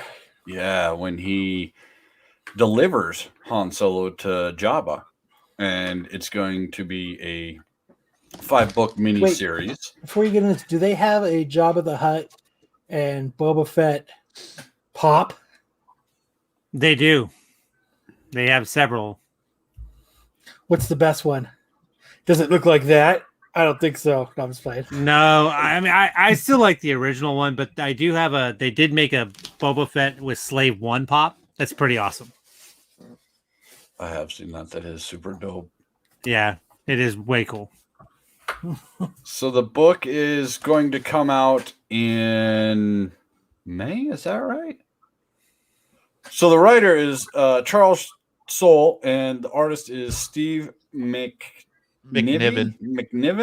I always pronounce his name. Oh, they've never worked together before. No, And it kicks off May 5th and runs until October. It's a 5-issue miniseries, and it's going to detail that timeline between him getting Han, leaving Cloud City, showing up and delivering him to Jabba, and all of the perils that happens in between.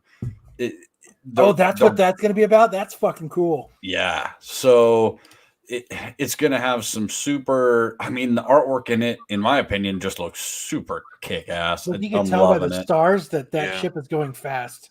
That doesn't even look like art at the top. That looks like it's like out of the Mandalorian or one of the movies or something. Yeah, it just really looks good, in my opinion. It looks really clean in the artwork. Charles Soule always does a really good job in his storytelling. So these are just a couple of the previews. Obviously, it doesn't look wordy because you haven't seen a word yet. I don't know if they'll add some in later. Right? I don't know if you'll see some later or if the artwork's going to tell most of the storyline. But what a great little area to talk about. And I love that it's a 5-issue miniseries, makes it super easy collectible. I'm sure there's going to be some variants, A and B covers, probably some store variants. But it's Boba Fett. I mean, if this isn't on your pull list, you're going to miss out. I like Boba the bottom Fett sells, always has, always will. It's going, in my opinion, I don't know how you could mess this up. This is going to be a hot book. It looks good. It sounds good. All the hype that they're talking about of it is really positive. Not that they're not going to, push their own product, but just the way they talk about it sounds better than normal. Weekend with fun fact, Kyle is such good friends with Charles Soule, he gets to call him Chuck. Chuck. There you go. I'm excited, and the day after, May the 4th be with you, we should see the first of these books. I don't believe it's on previews yet, which is a little odd. So I would keep an eye out on previews for this because it's got to be hitting that soon. This is going to be cover number 1. I assume cover A from what they said. Now, of course, they can always change it last minute, but I think it's a pretty solid bet. This is going to be the cover. What's Marvel Alpha? Is that a new Star Wars specific line they're coming out with, or a new line they're launching this summer? Do you have an idea what that's about? I don't, and it wouldn't surprise me if they did do kind of an alpha block where they had like their main titles, or they were trying to do some main things, kind of like Alpha Team or like, their A names. So I'd imagine you'd see Marvel Alpha on quite a few of them. Well, it could be, issue 1. Heartless Art says, is that the same timeline as Shadows of the Empire? Yeah, it would be right in the end of that. Asking the man who doesn't know Star Wars. Because this is kind of going to take off the end of Empire into the beginning of Return of the Jedi, and Shadow was really more beginning into Empire. And then the way that they wrote this, from what they said on the site, this is going to tie into Dr. Aphra, the Star Wars run. What other? There was like 6 or so Bounty Hunters, and all of quite a few of those books. So it should directly line into them. My guess is we might see an appearance of Black Cransantin. I can never say his name. Cransantin, the Bounty Hunter Wookiee. And that would be a great lead in for so many other things. But Hunter Wookiee. I'd keep an eye out for it, folks. I'd put it on the poll list now if you can. I think I have to. I think it's like a cool run. And I like the fact that I hate when they start doing all the crossovers and they start doing all the. I just hate it. So having a nice 5-issue, easy to collect, you can get all of it. Then you might run into the problem of hunting more of the covers because there's so many variants. But at least you can get all 5, read all 5, and worry about covers later. You know what I mean? I don't know. That's how I like to collect. And that's good stuff, man. Good stuff. Solid. Yeah, it works. That's how he does this solo way. Short and sweet. Amen. I remember one time we had Soul and McNevin here. And I remember our buddy Dan, who used to listen to Absolute Geek. We were hanging out with him. He walks up to Soul and he's like, "How much do you charge for a sketch?" And he was like, I was like, "Hey, he's a writer. He's a writer." And he was like, he asked him again. And he was like, "Oh, I don't really draw." And he was like, "Well, how much would it be to draw something?" Like, I think he was embarrassed, so he kind of just tried to play on it. Like, he tried to keep up it. And I was like, no, not him. I don't know. I think next to him. I think I'd pay for a Charles Soule sketch. Even though he's a writer, I'd still pay for the sketch just to have one. I mean, Stan Lee sketched on stuff sometimes. Little Spider-Man head every now and then. Yeah. I mean, like my Joshua Williamson, when I got one of my Flash signed by him, he drew a little Flash sketch. Emblem. Yeah. Jason Latour draws a little Spider-Gwen on his books when he signs them. So when he was writing that book, so good stuff. Hey, good stuff, sir. All right, let's get into some comic book reviews this week. We had a big week in comics. We're almost to the meat and potatoes of the show. Almost. Yeah, we had a big week in comics this week. Finally, a lot of the Future State stuff in DC is wrapping up. We had some King in Black. But do we want to start with the big book this week, or do we want to end with the big book this week? Future State Batman? I mean, no. Let's start there. Oh, Jesus. Here we go. Let's start with Last Ronin. I think we got to start Last Ronin. I think so. Oh, man. Because everybody had to sit through so much DC last week. I don't want to do that to him again right off the bat. So let's start with let's be honest, the only book that really mattered this week. Oh, Last Ronin. Well, not the only, but number 2. Honestly, I filled the cup with this book. I really did. Like, when I was done reading it, I was so fucking excited. 2 fun facts about this book is issue 1 was the most sold IDW book in the history of the company. That issue 2 of Last Ronin is the most overprinted book of IDW history in IDW history. Like at 130,000 copies of this book for issue 2 were ordered. How much is this book again? Because this book, it's like what, $8.99 for a comic book. For a comic book. This one was worth it. But remember, it's magazine sized, and it's got supposedly it has more pages, right? So it's worth the money. 100%. It's worth the $8.99. It was such a good read. I mean, it was. I just feel like this book had so much going on for it. The only thing that upsets me greatly about this is now this book comes out quarterly. So I know it's too long of a stretch. It is a slow release. But it was a slow burn.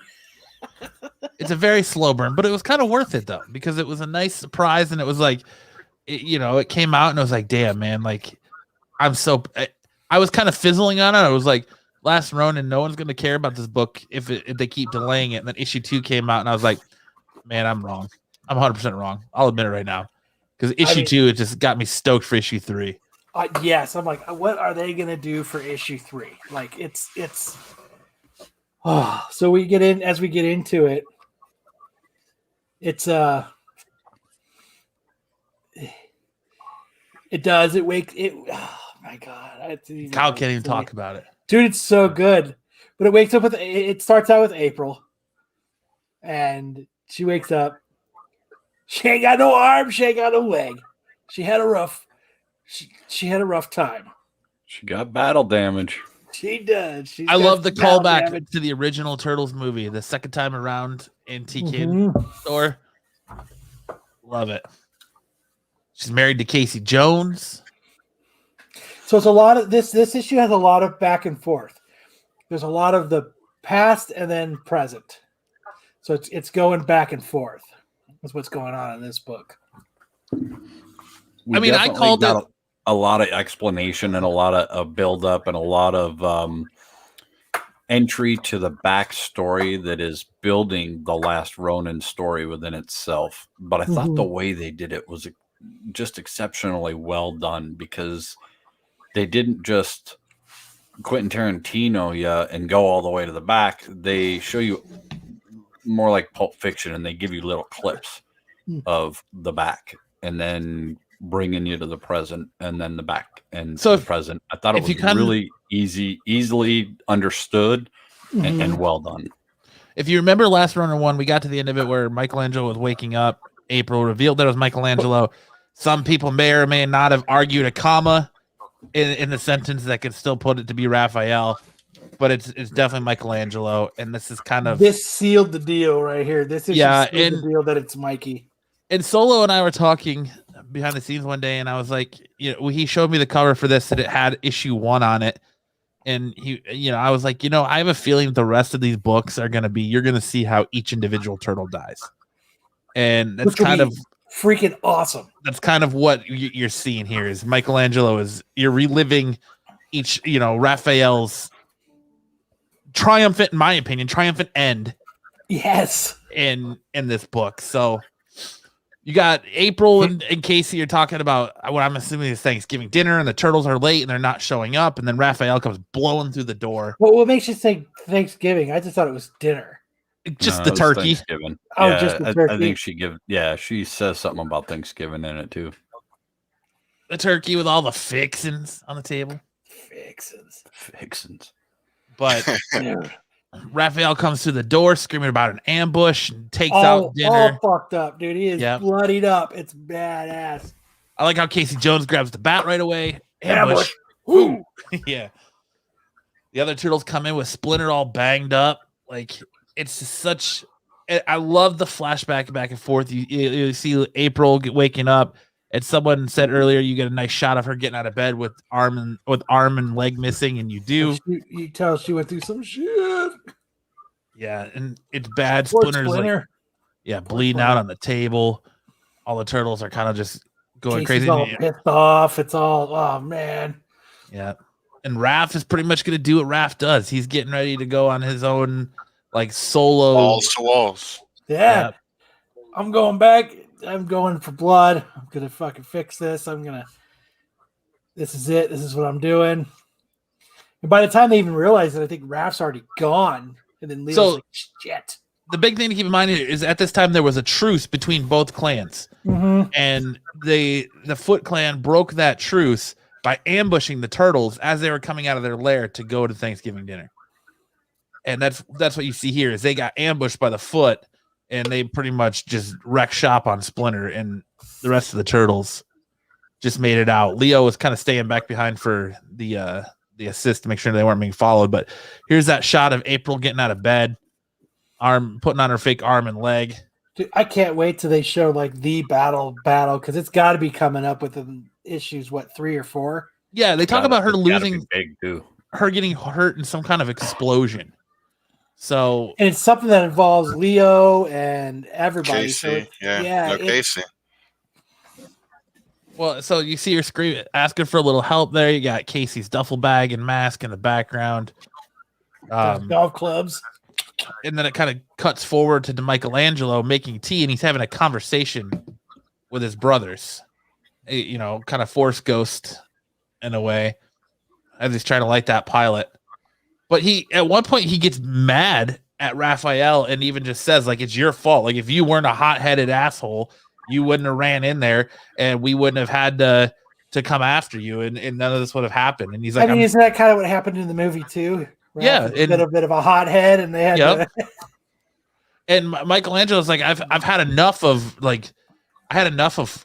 going out, falling into these traps because of you rushing in and losing your temper and just going after everybody. So I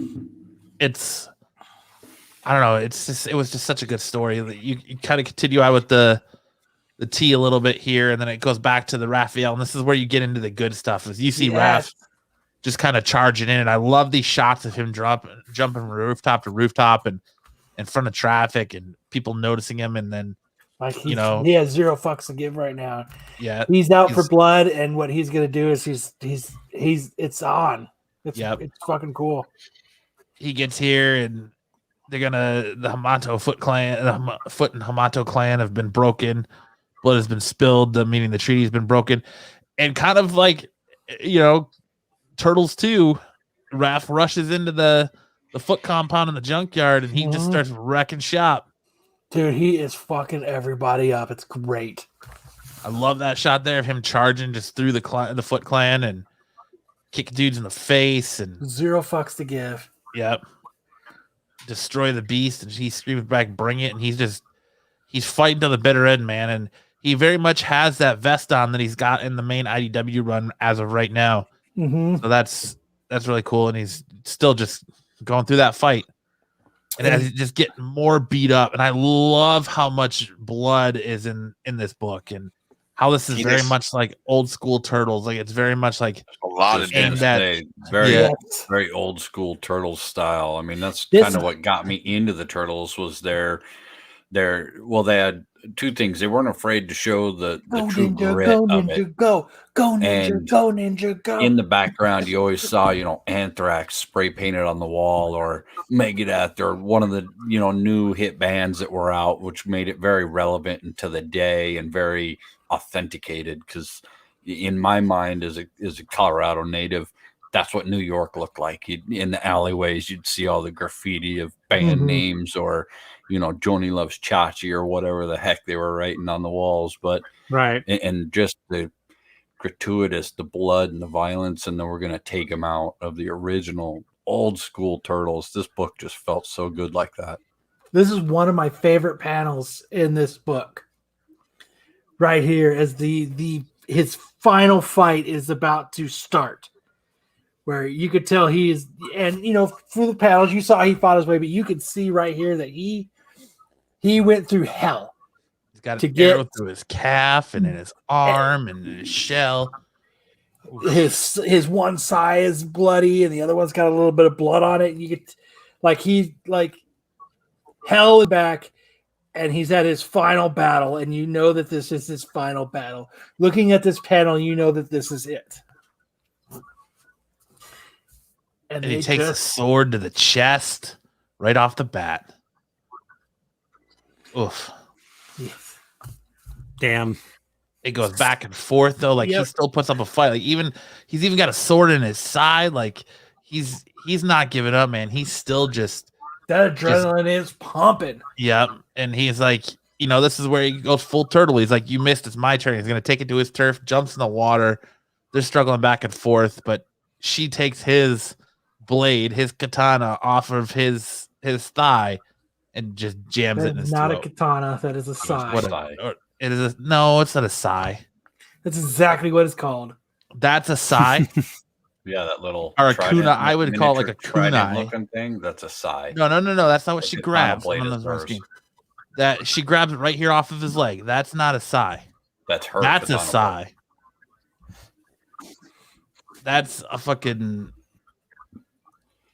trowel. Whatever. I don't know what the name of that one ninja weapon is. He was doing some masonry before the fight. Yeah, exactly. But large pointed metal stabbing thing. Yeah, he stabs her in the back with the sai as he gets the old trowel to the neck, and she separates, and that's kind of all he wrote.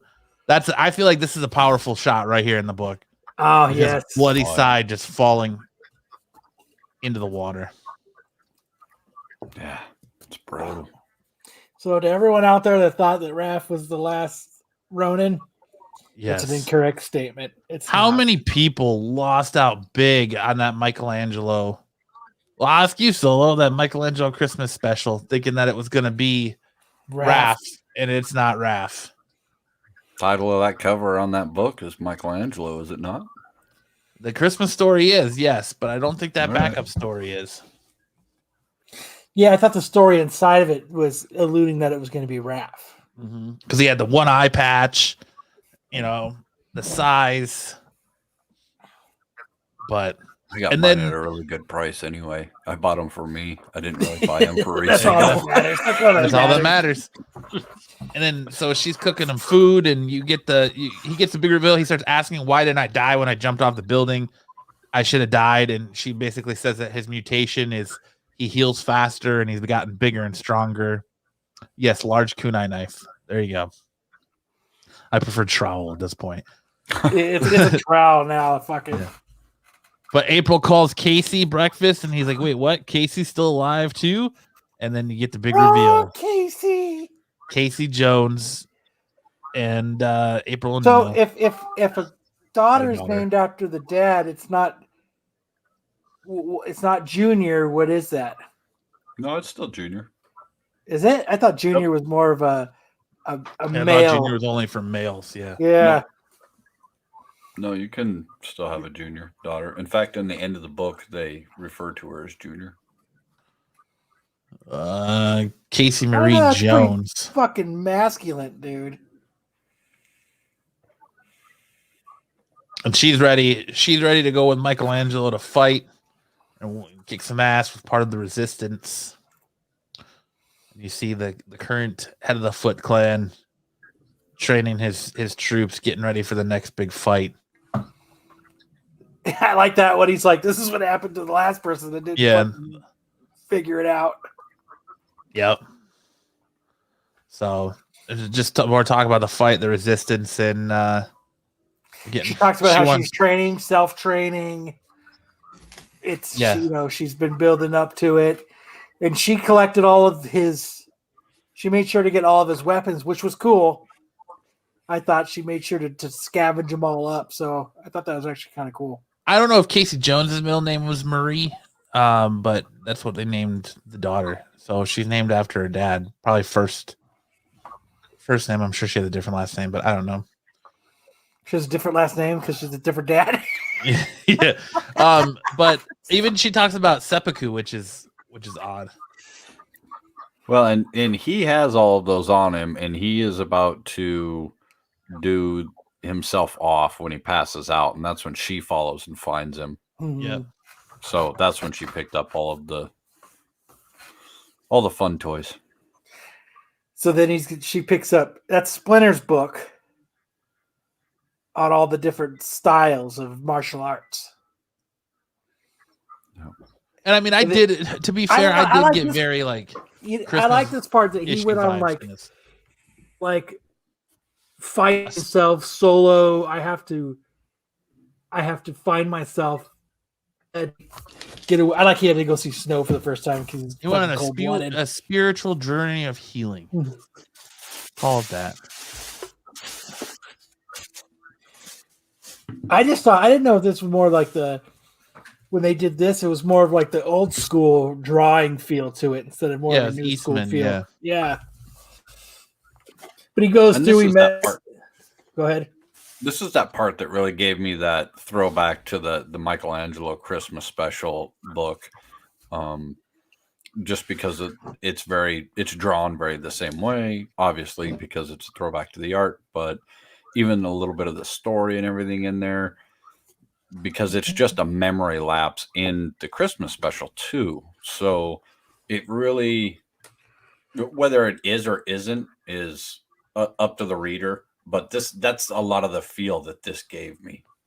But I think this is an influence or an important part of this book because it's the transition of Michelangelo from that fun-loving like goof to this hardened warrior. Because he knows, okay, there's something I have to do. There is a, like, you know what I mean? Like he knows what has to be done, and what his life is for now. What has to be done. Yeah, and he kind of just gets beat up, and he realizes that the villagers are just there, and they're killing and hurting just for the fun of it, for the lulz. And he was like, "There's no honor behind it," and he's like, "That's when I got mad," and then he just wrecks them all. Like that's not very Michelangelo to just destroy an entire village of people, but he did it. And then that's what he says, my destiny was on the battlefield at the end. And he taught himself more martial art techniques through that book of Splinters. And I love that shot right there of him with the tonfas on all the Foot Clan. Yeah. Yep.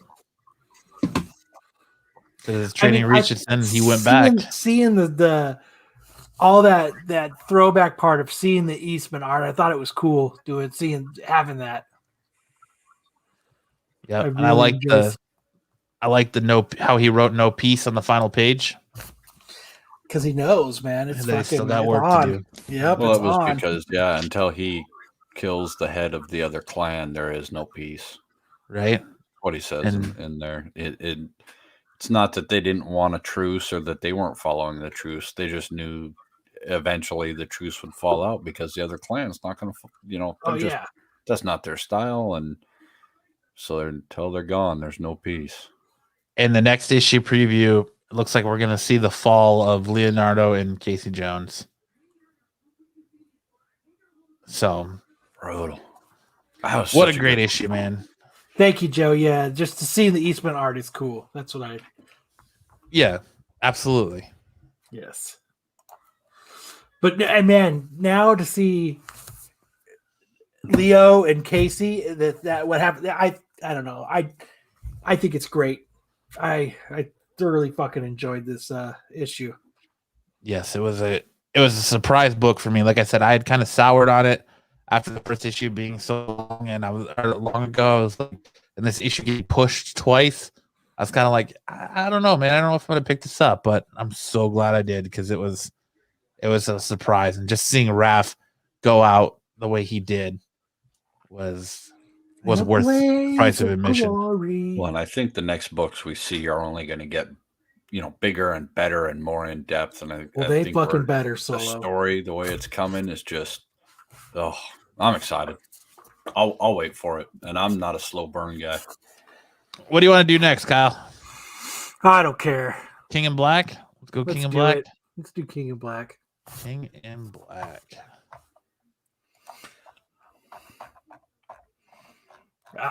King in Black was a surprise goodie for me. I think. I didn't get to read it. I ran out of time. I think there was just fire with this one. I think I don't know.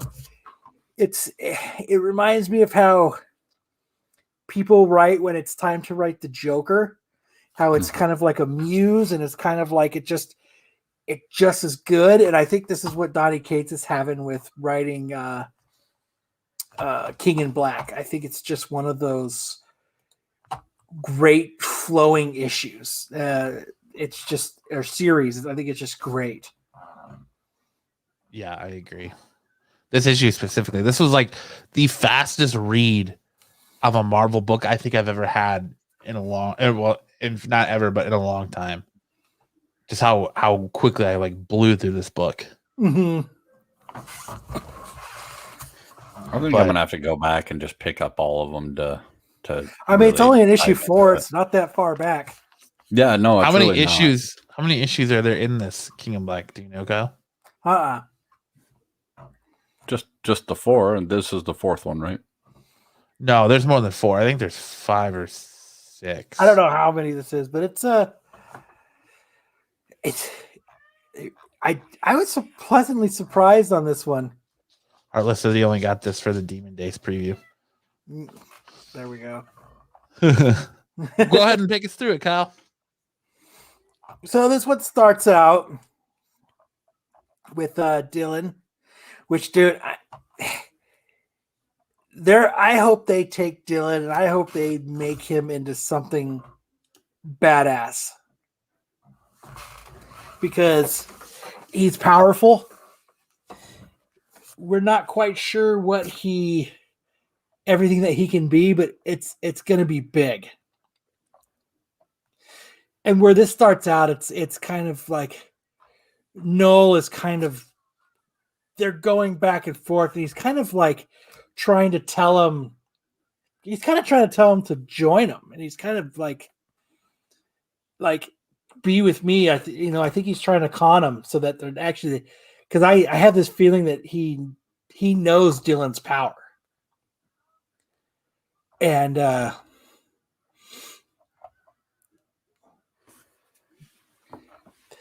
so they're kind of going back and forth, and Dylan's hearing all these voices and all this stuff going on, and he's not really. Personally, I think he's like it's kind of scaring him and making him mad, and he's kind of, and then Noel's kind of alluding that it's that like Dylan is his kid because he's powerful, and are they still portraying him as powerful? I mean, are they going to turn Dylan? him into a, yeah. No, they're still portraying him as powerful. Okay. Well, like this whole time, someone's talking to him, and he's trying. That's what he's trying to figure out. Like Noel's talking to him, and then he hears a voice in his head, and he's not who it is, and sure who it is, and he's kind of like doing this back and forth, like, "Who are you?" And this person's like, "Can you hear me?"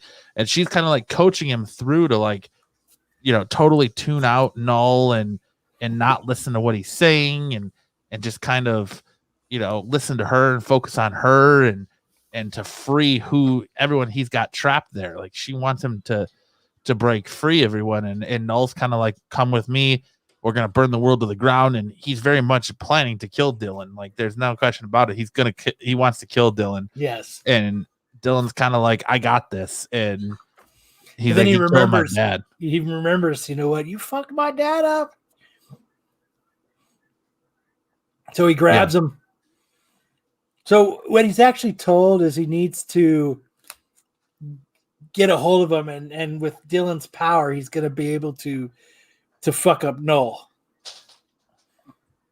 So going through the hive mind, coming back through, he's going to be able to mess up Noel.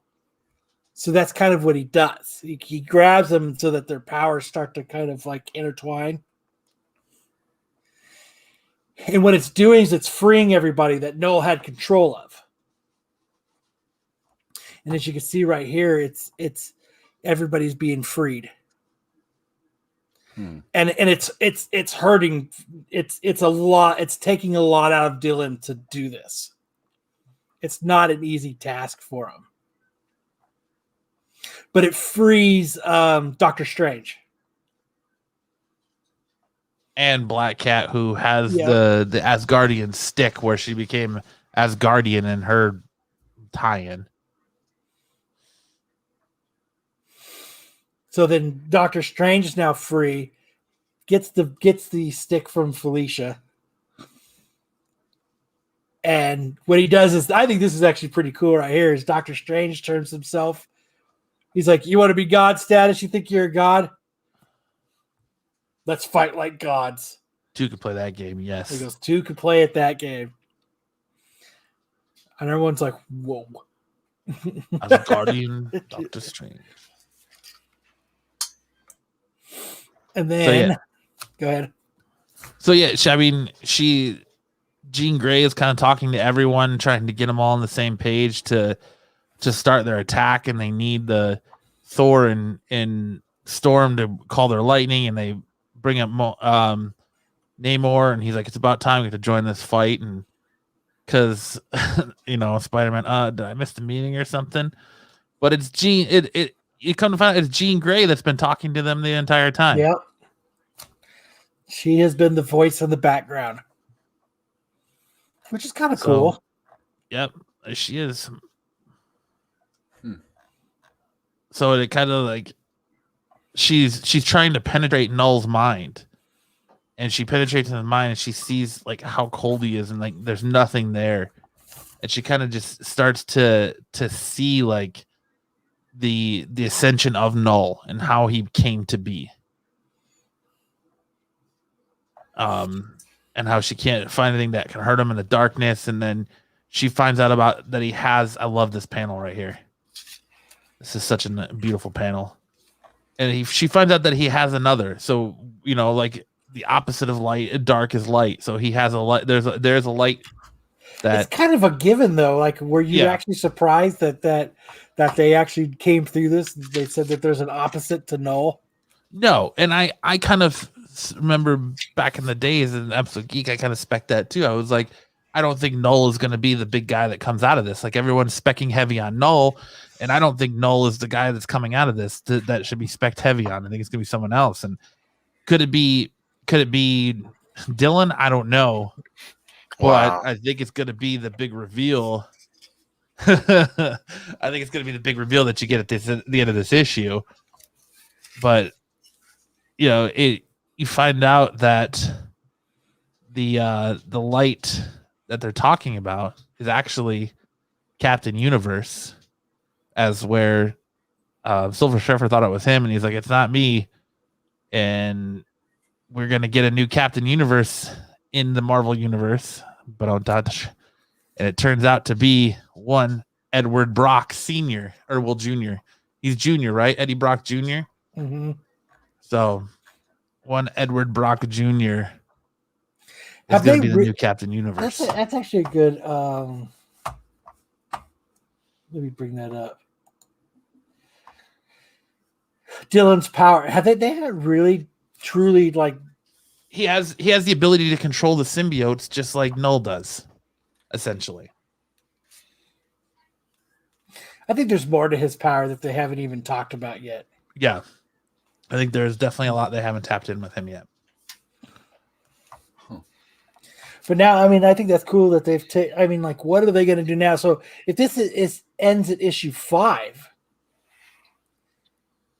like is this going to spark to something else then? Because if Brock is going to be Captain Universe, and then it's going to end with 5, that's got to be kind of a bummer. Which brings in good spec, because a lot of people were specking hard on that Marvel Spotlight Captain Universe for the character in the background that they were saying was the first symbiote, but I think it's the light itself, the Captain Universe powers itself is the reason to spec on that. I'm not going to spec on nothing. That's not my job, and that's not what I'm on this show to do. Yeah, there's other great minds to do that. Yep, but that hose, he's right. That hose coming out of his chest is massive. Yeah, that's my spec. It's not really I speculate that that's a big hose for a reason. I speculate that's a good hose. That is the end of that book. So good read. I think the King in Black stuff like Donny Cates is killing it right now. Like, honestly, if he doesn't stick the landing on this book, but like we said before, I think this is a book he doesn't have to stick the landing on. All he has to do is definitively end the story of Eddie Brock and hand that baton onto someone else to take over the story of Dylan moving forward, and it's a win. Yes, I agree. You know, it's a hands down win if he can do that. So we'll see. Good read. Worth checking out. It's in issue 4. If you guys haven't actually checked it out yet, it's totally worth checking out. I agree. As much as you guys hate it, I guess we're gonna have to do a little bit of DC. Let's We'll start with Catwoman. It took me a second for that to hit, as if that was an insult, Kyle. Wow. I guess we have a little bit of DC. We should be so lucky to talk about DC. Let me. Hey, last week you got a show that was like 90% DC. Were you not? And then at the end of it, even you said. It was a lot of DC. Even you said, man, that's a lot of DC. It was a lot of DC. That's true. And starting with Catwoman, I mean, my thoughts is it was a decent story. I think it stuck to what it wanted to do. It gave. I think it should have been more than 2 issues. I feel like it could have. I think 2 issues made it rushed. Have you guys heard the rumors that's coming out regarding that movie, the Batman movie? No, with Catwoman and Zoe Kravitz and Robert Pattinson. Marco's not at McDonald's looking for cards. His rumor has it he's still telling the McDonald's story. Yeah. He's taking his act on road and he's telling it for kids in auditoriums now. But apparently, grain of salt here, that it was leaked out online that Matt Reeves wants out of that movie because he walked in on Zoe Kravitz and Robert Pattinson having sex on the Batmobile. So he wants out of doing that movie, and there might not be a trilogy for this movie. Wait, at least who not wants from out? him. Pattinson? No, Matt Reeves, the director. Because he basically it says that he said it and called Pattinson an arrogant, entitled, prissy little whiny boy. So whatever. Suck it up. Grain of salt. Your job. Grain of salt. Move along. Get the goddamn movie made. But yeah, back to Catwoman. So where Catwoman 1 left off is there's a bullet train with a bunch of kids. It's the magistrate's bullet train. She's fighting through to get a bunch of kids, and as we saw, Talia al Ghul's also on the train. Bruce Wayne's on the train, and Onomatopoeia is on the train, along with Catwoman. And what's happening is she needs to get these kids off this train. And that's kind of where we're at right now. And this kind of starts off with they need to derail this train, and how they're going to derail this train is they're using bombs. They're going to set a bunch of bombs to be able to get this train and get the kids off the train. So what's happening is they're setting up. What happens is she's only going to get X amount of it's going to go through this tunnel. They're going to set these bombs off, and she has X amount of time to get from where she's at to the front of the car to do what she needs to do to save the kids. And it's like 28 seconds or something. It's not a whole lot of time. But what they've done is they have released this sedative gas. So what's happening as this gas is in there is it's starting to knock her out. So as these bombs are going off and the stuff is going off, she's actually starting to pass out. And they're like, hey, Selena, you need to get this show on the road and do it. And she's like, yeah. She's out. And what it does is it takes her to a flashback of Bruce's funeral. And in this funeral is she's going through this. I'm not a superhero. I'm a villain. I can't save these people. I'm not here to save these people. I don't think I can do this. And it's pretty much like, yeah, you can do it. You're going to figure it out. And, and you can tell she's going back and forth. And what it is she needs to wake up. And it looks like Onomatopoeia comes in and kind of, bitch, wake up. It's kind of what happens. It kind of smacks her back into play, and they're trying to figure out what to do. And she comes back. She gets a hold of Leo. Leo's like, they come up with this plan with what they're going to do is they're going to take, she's got a charge left in her suit, and she's going to use that so that she can open the door. So, and as that's happening, she's talking back and forth, and what's happening now is Talia and Bruce are breaking into this front car. And what they're doing is they're taking control of the front car. And in doing that, they get through everything. It's a small battle. What happens is he sees Selena on the monitors. And he's like, "Ah, shit, she's there." You can keep going. This is where he sees her on the monitors. And this is where she gets with Leo, and they make this plan where they could get the doors open. And she uses the last charge in her suit on the door to blow the door open. And blowing the door open, they get to keep going.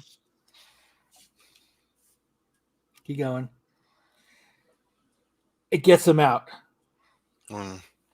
There's a small battle ensues. They get to fight. They get to where they're at. She gets hit in the back of the head.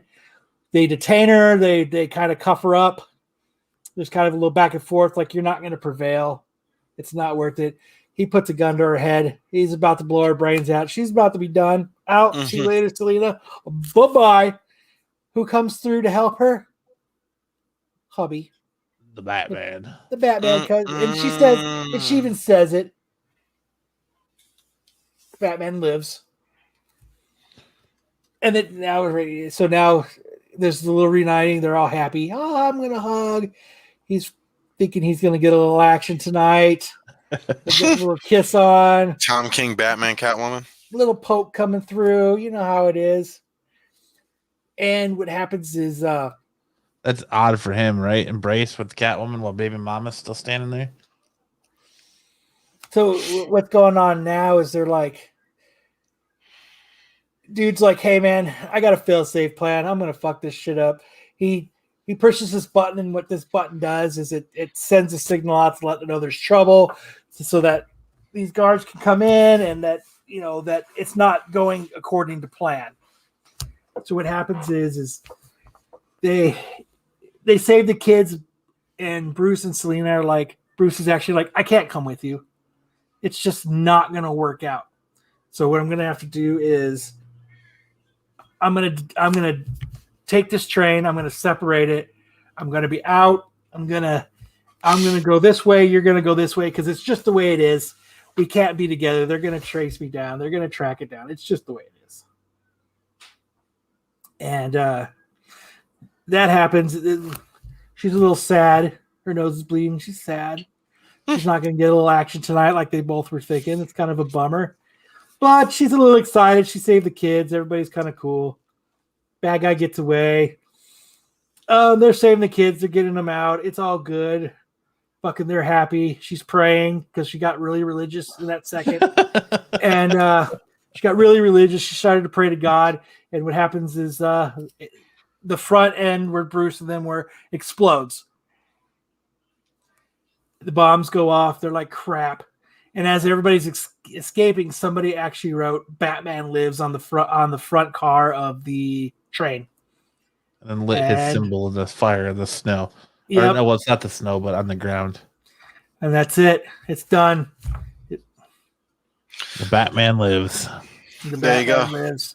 I think that's the common theme in these feature stories. Sorry, guys, I just fucking barrel rode through that one and didn't give everybody a second to discuss it. But what did you guys think of that for a 2-issue series or arc? I mean, don't you think it was kind of rushed? I felt like issue 1 was real solid and left you good in that good cliffhanger of Talia finding Bruce still alive, and then issue 2 like rushed everything in the conclusion. And I think that the whole thing with this DC state is like, why? It's got me feeling very why. Like, we'll get into it, I'm sure, when we review the next Batman, or the new Batman. But there's no definitive why to this. Like, why does this even exist? Why did they even do this? What are they trying to get to with this? What do they want you to take away from this? And there's just I think like they're no giving us a answers. preview of what they're going to be leading back into. So they've dangled a carrot in front of us. They've given us this alternate future of what DC is going to be. I think it's going to lead into this stuff. I think they think now that this future state stuff's over, they're going to roll back into current continuity pre-Christmas, and then it's going to work its way up to this. It's going to work its way back, and then we're going to find these. Fuck, I hope not. So all these holes that we have while we're reading this, where we have missing information, I think that's what's going to be building back up to it. And I don't think it's going to be like 6 or 8 months. I think it's going to be years. But I think they gave us a taste, and now we know what to expect. And it's something that's going to be out there. And eventually they're going to come back around, and I think we're going to have this is going to be DC. And I think by the time it gets here, they're going to have built up to it and filled in these holes that I think a lot of people will actually almost be excited for this. So give a taste, turn around, come back later when people are more amenable to the idea. Yes. Phil, yep. Well, yeah, it's very much this is where we're going, and let's show you how we're going to get there. Exactly. This is like me on the show for the ladies. I give them a little taste here. You like that? You want to hear more about Panther Run? Find me 11 o'clock tonight. Right? Wow. At the movie theater, sitting by yourself. You know what? Shoot, forget you, dog. Oh my gosh! All right, let's talk Nightwing. Let's talk Nightwing Future State. Do we have to go over something else, and then we'll come back to Batman. All right. I mean, real quick on Nightwing from my own. I mean, I'm not going to do the page by page review that my good colleague Kyle did. Bottom line, Nightwing and the next Batman team up. They have a crew of others all joining them. You have Robin. You have it's not even Oracle anymore. Yeah, it's really cool. They all come. It's the last stand in the manor. Really cool how that happened. Honestly, though, I mean, this is Arkham, my fault, but it was just this Pat. Yeah, Pat, you already know, bro. You're already with it. I'm honking now, horn, beeping every day. Now it hurts to talk. So I'm be quick here. Nightwing's wrestling headgear. So I'm not gonna lie, I kind of like it, but it's weird for sure. It's like a calm kind of deal. I like right here, he's cleanly shaved, and if you go about 3 more pages, he's got a shitty 5 o'clock shadow. I was about to say, got a little 5 o'clock there. Yeah, bottom line, this is the last stand between Batman and Nightwing at Arkham, kind of facing off, as you can see, against everyone out there. Pretty awesome, dude. EMP's worked in the Matrix. It's sure as hell shit's gonna work in Nightwing. It will if you're Batman, right? So yeah, no. Anyway, well, not Batman, but the Bat Fam, and it's really cool. I think I like the dialogue that you had between Dick and the new Batman. Of course, not trusting each other there, but they're all in their final standoff against the Magistrate, and they're joined by there's 2 Batgirls, there's Huntress, there's Two-Face. In the end, it all feels like just a giant mishmash of a conclusion that doesn't actually end anything. It goes from the chaos at Arkham, then you have this big fight. The stakes aren't really compelling. I didn't feel particularly driven by anything that was going on. There was nothing that made me feel any type of way about the heightened pitch of the battle. It was just a lot of action sequences, some weird exposition and weird points. Didn't understand that at all. Yeah, I agree with you there, man. I think it's cool though. Anyway, it was just weird. It was a weird book and an uneven finish. I think, like the book, it was an uneven conclusion to an uneven book. The opening sequence is great. Shitty 5 o'clock shadow. Yeah, I mean, everything else. Got this shitty 5 o'clock shadow. It's like, what the hell? Yeah, I'd give the book like a 5 out of 10. It was alright. I think the big takeaway from this book was solely the different ideology or different understanding of what the Batman means and the symbol of the Batman means between Dick and Jace, Jace, and they change that up like 3 times in the book. The Batman needs to be in Gotham. Well, the Batman can't be in Gotham unless he decides he wants to be in Gotham. Well, the Batman can't decide to be in Gotham unless the Bat family's with. It was just weird, and this is happening at the oddest of times. Like they're having the weirdest of conversations mid-fight. I'm not gonna lie, I love that panel. Like that was my favorite image in the book right there. I thought that was really cool. Actually, dude is then. Yeah, there's one more where he's with his where Dick is like lighting up like his sticks. Anyway, I like that panel. That was nice. Yeah, I think there is. Anyway, I like the illustrations. Aside from that, I just think, and this is much of the same thing for DC Future State. If they had stretched it out a little bit more, maybe you would have had more of a feeling of, I don't even want to say pathos or anything, but like actually feeling something. It was just boom, action, boom, all these people are here, boom, that's the end of the story. I hate go up, nope, don't. We're missing, nope, go down a little bit. We're missing something very important. Dick gets kicked right in the fuck. He gets kneed in the nuts, dude, and nobody says shit about it. He doesn't even go, ow. There's a clear knee going right to his fucking taint. And he just says, it's all they do. Nah, dude. He didn't even huff and puff. He didn't even go down. He didn't even talk like this for nothing. All he's worried about is, yeah, I got kicked in the nuts, but you know what? You didn't fight too bad. No. Obviously, it was a bad illustration. He didn't get kicked. The spacing was bad. The sense of depth was horrible in how it was rendered. Aside from that, I mean, even the final battle here was just lame. No. Go up. The best part about this book, he got kicked in the nuts, dude. No, it was dude, it's not a padded contest. That's a straight nut shot, bro. Dude, that is right in the taint. Falling back, and the black from the kneecap with the black from the jock hits him right in the taint. No, it's no ifs, ands, or buts. I mean, you can say whatever you want. No, it's knees to taints is what it is.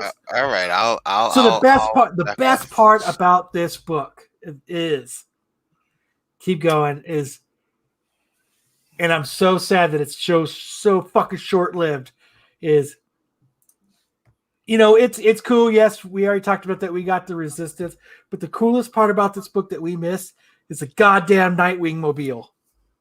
Oh, you haven't missed it yet. I know we haven't. Right there. The coolest thing, though? It's the fucking Nightwing mobile. That is cool. Look at that. It's got fucking, it looks like it could travel in time because it's got like jet things in the back. You know it's fucking dicks because it's got the Nightwing symbol in front. He made sure you know that is the Nightmobile. Like, it is. He just says he's tinkering with it. I mean, it's all about that product placement. You gotta make them know. I see nothing wrong with product placement. You're just sharing what it is, you know? If I were him, I'd be pissed. So he drives out with this. You can tell he's pretty proud of his car. He's cruising with it. Keep going, Matt. He's cruising. He thinks he's getting away. I love this. I've been tinkering with it. This thing isn't too bad. I like it. Fuck, man. He didn't even get it for an issue. That thing gets flipped. The Mach 5. Oh, man. They fucked up the Nightmobile. I mean, listen, it was never going to last long. I mean, look at that thing. Do we really think it was honor and integrity? No, it's not what she said. You know what? That's what she said about the Corban train. But if I was him, I would have, I wish they would have made a comment. I can't fucking believe you fucked up the Nightmobile. Like, that's like, I just the way it just totally just got brushed over. Like, they have to reference the Nightmobile again somewhere, somehow. That's a dope image. I'm a prideful guy. Homeboy has Kyle. slices of bread in abs, dude. Dude, he's got the best 4-pack I've ever fucking seen. No, he doesn't. Oh, you see that? Let's see your 4-pack. I don't see anything. It's not fit for television. There might be children watching. But he has the best fucking 4-pack, dude. I got Wonder Bread down there, yo. You know what? You're right, Dwayne. I hope he has gap insurance on that Nightmobile because it's. You're right. It is the Dickmobile. I'm so sorry. I did not think of that. We cannot say that. No, Darth Contos, I apologize please, to everybody in the audience right now listening to us that I did not think it should have been called the Dickmobile. That name's already taken. It's my 98 Ultima outside. Oh my god! Oh, that's so awesome! Oh my god! Just saying. But what ends up happening at Can't the have end? that, or you took claim to it. They have all these drones. They have all these drones that We're recording the entire event. Yeah, and what Dick has done is he's actually reprogrammed them, and he actually got inside and manipulated them, and they're not actually working the way that the magistrate thinks that they're working. It was his way. He had his Batman contingency plan where he had it set up to, even if he died, it was going to automatically go out and be posted online, social media, and all that. So he kind of, which I would expect nothing less from a Batman family member. I would expect nothing less. That's the DC way. You won't get that from a Marvel book. And then at the end of this book, they ride off into the sunrise. Are gonna go do it. That's not what's gonna happen. Wow. Way to ruin. You see Batman's hand sliding down Dick to his ass. Right now, while he's saying, I got my Rascal helmet on. You want to go? Please rephrase. You want to go Rascal? I got my helmet on. Yeah, please. Please. I'll wrestle with you.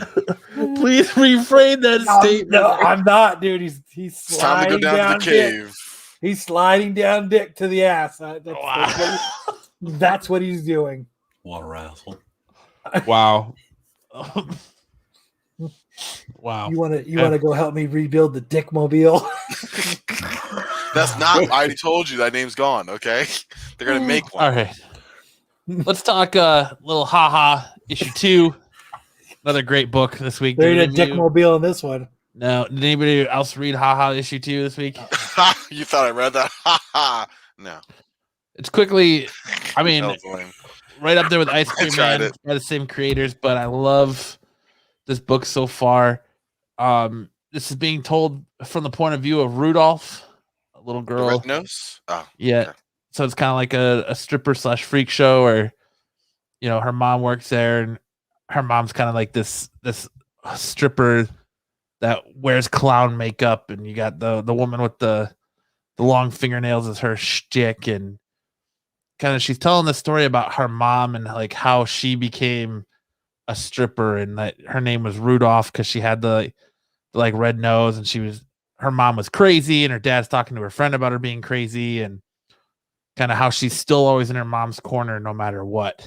So she sneaks out of her house to go basically run away with her mom, and her mom's dressed up like her clown, and that's kind of her shtick is that she's a clown stripper, and she's got her little clown nose, and, you know, Rudolph the Red-Nosed Reindeer, and that's kind of a running theme through this whole issue. Is they make that joke that she's gonna guide Santa's sleigh, and she's trying to run away from her father to Funville, and kind of whole thing. And the major twist on this is that, one, her mom's tricking and she doesn't know it, but the reason her mom wears the clown makeup is to hide the fact that dudes are beating on her. She getting beat every night. Yep. So she's tricking for money so they can get across country, but she's getting beat every night. So she wears that clown makeup. I'm glad I didn't read this to hide that abuse she's taken, and like she even lets her drive, and you kind of see that whole thing. And she's helping her mom shave, and they get to where they're going. This Funville. That's nothing fun about this. Basically, they're trying to get their one last stop to finish their trip, and her mom hooks up with this guy, and as they're getting ready to do it, he's like on top of her, choking her a little bit, and the kid runs in with a razor, like getting ready to defend her mom, and the dude smacks the kid, and the mom bashes him on the head with a light and kills him. And so the end of the story cuts to, they get to where they're going, Funville Amusement Park, and it's pretty much run down. There's nothing there. Her mom gets arrested for murdering the dude, and it cuts to her working the stage as Rudolph, our red-nosed reindeer. So she's now kind of taking over her mom's role there. So that was depressing. Yeah, it is, and I know why I'm not reading this book. Yeah, I mean, even Ice Cream Man kind of has those issues, but like this anthology series, it's still like a really good book. Like, I mean, granted, you might not agree with the content in it, but it's still like it was a really good book. It was a really well told story. You know, tragedy isn't always what it seems, I guess, but I enjoyed the book. I'm enjoying this series as much as I am an Ice Cream Man. So I'm about to check it out. I need it for the horror book anyway. I'll be coming back for it a little bit more. Move on to X-Men. God damn it, X-Men Legends #1. You know, I don't understand. I understand why they're doing these books. So the X-Men Legends series, they're going back and kind of retelling old tales that were never told by the original creators in the 90s era of X-Men. And this whole book really led to just adding another Summers brother. We're getting a third or fourth Summers brother, I guess you could say. Oh my gosh. So it's just confirming this whole book, like you see, basically it was just to confirm the existence of another Summer. The Adam X or Extreme is a Summers brother. So the only thing I took away from this book was the art was good. Otherwise, I really didn't care for it too much. I did see some people in the chat saying that they thought it was really good and liked it a lot, but I think I'm going to pass on this series from now. I'm kind of losing interest in the X books. And yeah, like Maximus just said, it was full of 90s nostalgia, but I didn't really care, I guess. I think the art's really badass in it, but other than that, I don't feel like it looks good. That cable's sick. Yeah, it screams 90s, but like if you want to keep the 90s where they were, then yeah. But it's like maybe stories it's not their cup of tea. I don't care about anymore. And I just kind of went back and I was like, this is complete fan service. All you're doing is just confirming what everyone speculated all along, is that he was a Summers brother, and that's pretty much what you get from it. I mean, if you want dope artwork, in my opinion, this book, pick this book up just for the artwork alone. But if you're going story wise, like I said, it really was kind of a filler story in the aspect that it takes place, and it tells you like other books to look at where it takes place during. But it's like, are you really going to go search those books? Are you really going to take that time? Are you that invested in this? I think that some of the bigger X-Men readers are probably going to enjoy this a lot more than probably we are, because we're not keeping current on it. We're not reading it. We're not doing that dive in it. I know that Maximus, he reads a ton of X-Men. I think he's really current with it. So I'll bet that Maximus probably really enjoyed this book. And like you said, it's filler story, other backstories, retcon the House of X. And so I can see where those readers that are heavily into this would probably really enjoy this book. But for a guy like me that's not been currently reading it, it's probably not going to pique my interest nearly. Yeah. Just because it's not a dive in point. It's not a pick it up again point. It's just not that. So this story takes place before 1994's X-Men 39, and it is all considered in continuity. So it's like I said, for me it wasn't a big deal. I just picked it up because it's an X book, but I'm kind of souring on all things X-Men right now. Yeah. It's just too much? Yeah, I think so. I think the fact that there's so many X titles now, and you have to keep track. Back to X-Men Overload. Overload. Yes, I am on X Overload. X-Overload. But so it's definitely a pass on this. His dad shows up. For me, it is, but like Ultra saying in the chat, he loved it because of it was that nostalgia, and he's like, I live in this X timeline a lot, 85 to 95. So, like Chad was saying, for someone like him, it's a perfect book. So if you fit that mold and you're like deep into that X-Men storyline, that's awesome. But for me, it's probably a hard pass. I won't be getting any other books. I guess it's worth trying it once. She said, "Yeah, definitely worth." I don't know. Artwork's super dope, though. Yeah, the artwork's really good. Of the way they're doing the justice to the artwork. But I just kind of, for me, it's a no-go. I won't be continuing on. So that's what she said. This kind of seems wordy. The art is actually kind of cool, though. Actually, it's a little art wordy. Is the best. Yeah, I mean, again, a classic 90s. Who's that dude? To the fullest. Who is that dude with all words? Somebody cares. Yeah. Oh, Who the hell said no one cares? I said, who cares? Crystal Claw is his name.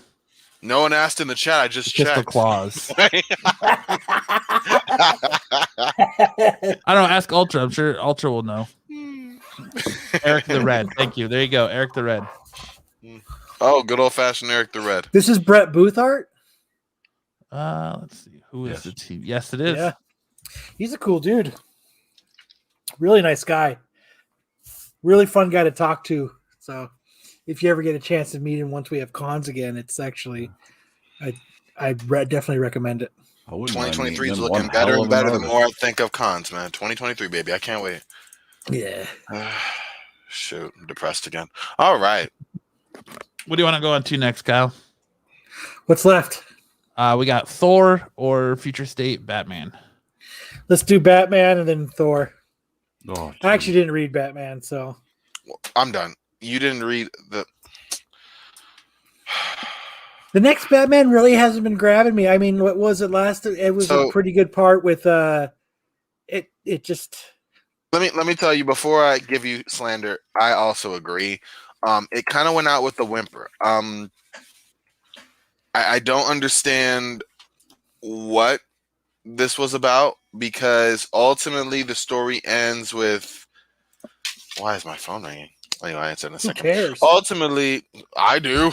I care. No. No one asked that in the chat, Kyle. No. Ultimately, the story just ends on like this weird cliffhanger. I mean, not cliffhanger, but like, yeah. Ultimately, like, we don't know anything more about Jace. He injures his mom in the process of trying to get the family, the couple from issue 3, safely to the police. That happens, and then he goes back to his mom. Like, I just gave you a synopsis. It didn't make any sense to me. I don't know. I mean, it would be nice if we could scroll through. I mean, if you want to, but it's not even really worth it. No, I mean, yeah, it would be nice to scroll through, but rather than focus on what we can't do, I'm going to focus on what we can. And looking at it, if it was a cookie cutter book, it was a cookie cutter book. And especially when you're getting to, I loved Laura Braga's artwork in it. But I'm just not impressed with Ridley's upcoming Second Son series.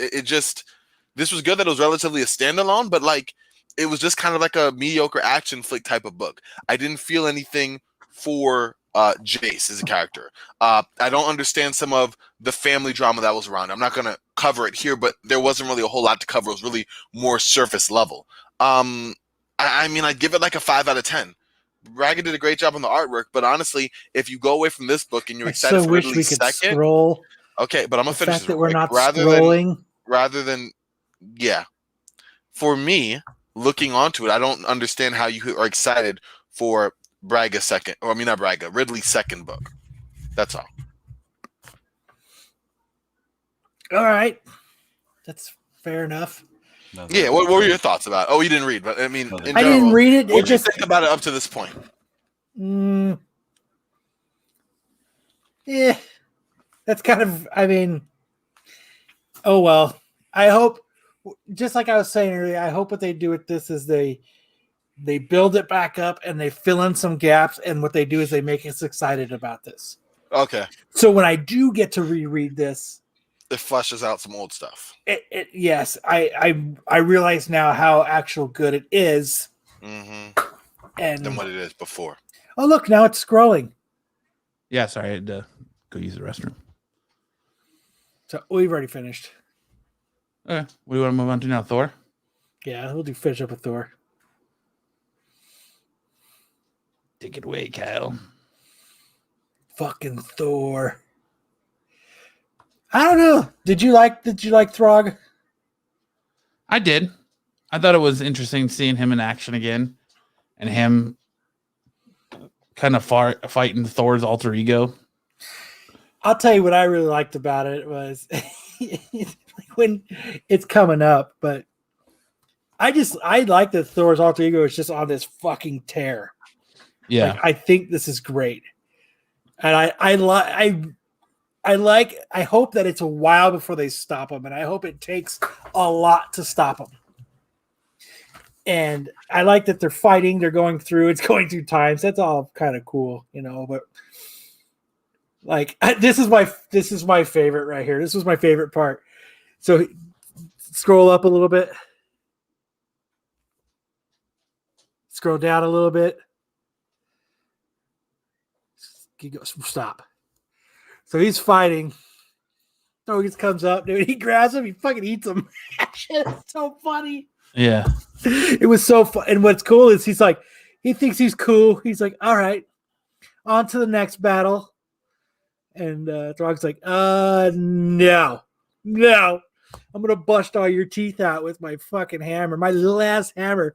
I love that shit. It comes up and it swirls back and down and it fucking knocks the wind out of him. Little ass hammer. Shit is awesome. I love that. I just thought it was great. It's battling and then it comes. I like that too. Right between the eyes with some lightning. That shit is. He's like, ugh.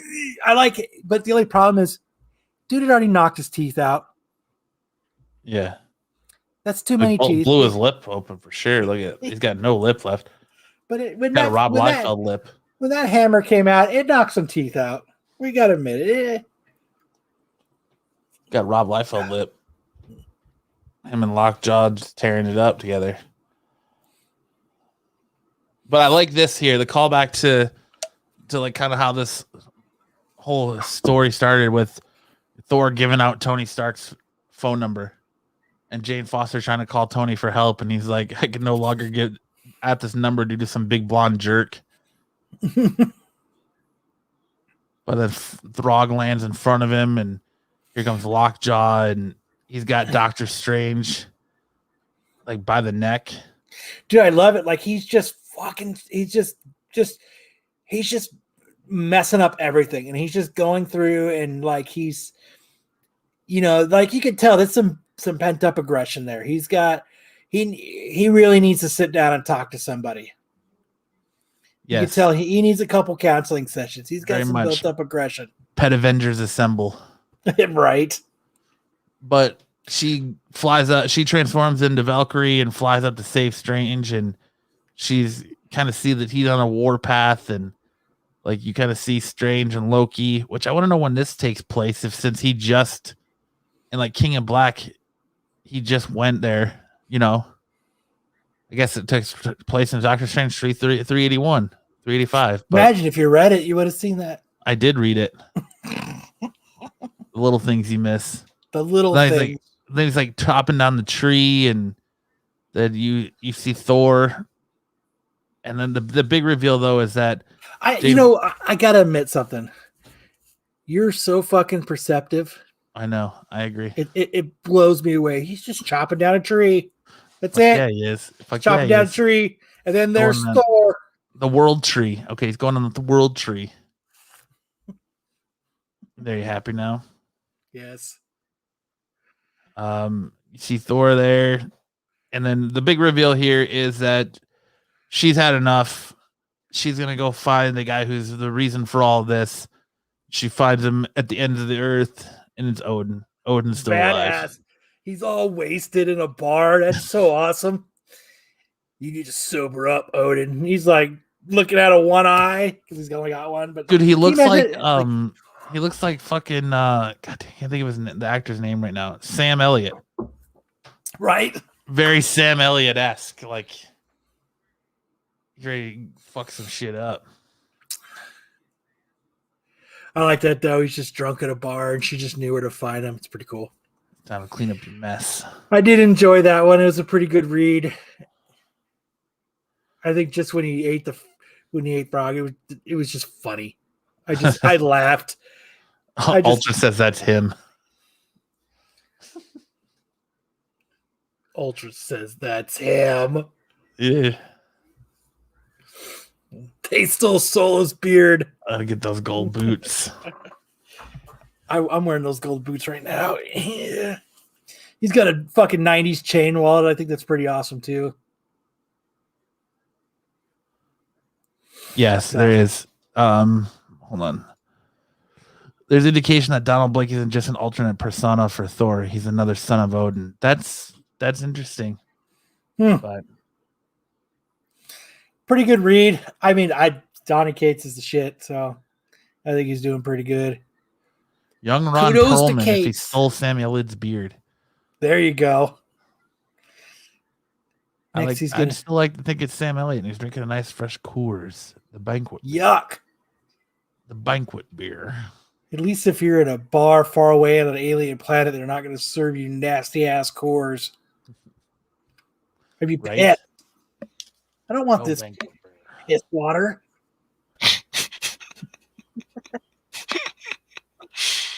Oh, but before we roll into our next segment here, which is our top 5 covers of all time, in our opinions, I just want to remind everyone that if you're having a good time tonight and you're hanging out on a Saturday night, make sure to like and subscribe button. Make to hit that bell notification so you know when all of our amazing content throughout the channel goes live. You can catch us every Saturday night. You got the Star Wars shows on, what do you guys, Thursday and Sunday now, Chad? Solo? Yes. Thursday and Sunday. You got Ultra Maximus, who's hanging out in the chat with us tonight on the presser on Wednesday nights.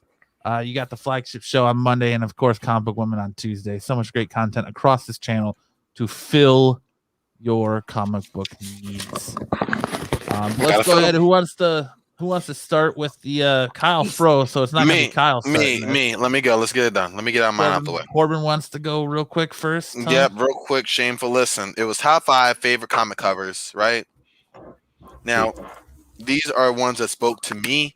They represent just me, not anyone else. You know, they're not iconic covers. Kyle is frozen. Looks so weird. Just. Anyway, frozen Kyle. Yeah, exactly. But yeah, let's start. I'm ready. Number 5, Turning Point, Spider-Man 121. This for me is every time I see it. I mean, we've read the story so many times. Like, oh my god, something's gonna happen. And obviously, well after the fact when it was written, I can only imagine excitement then. But for me, and going, oh wow, like not sure how, who's gonna go, what's gonna happen. Having that Spider-Man looking out at all the characters that had kind of led up to this point for him, and who was going to be lost forever. This is always a classic one for me, black and white or in color. It's one that I love looking at.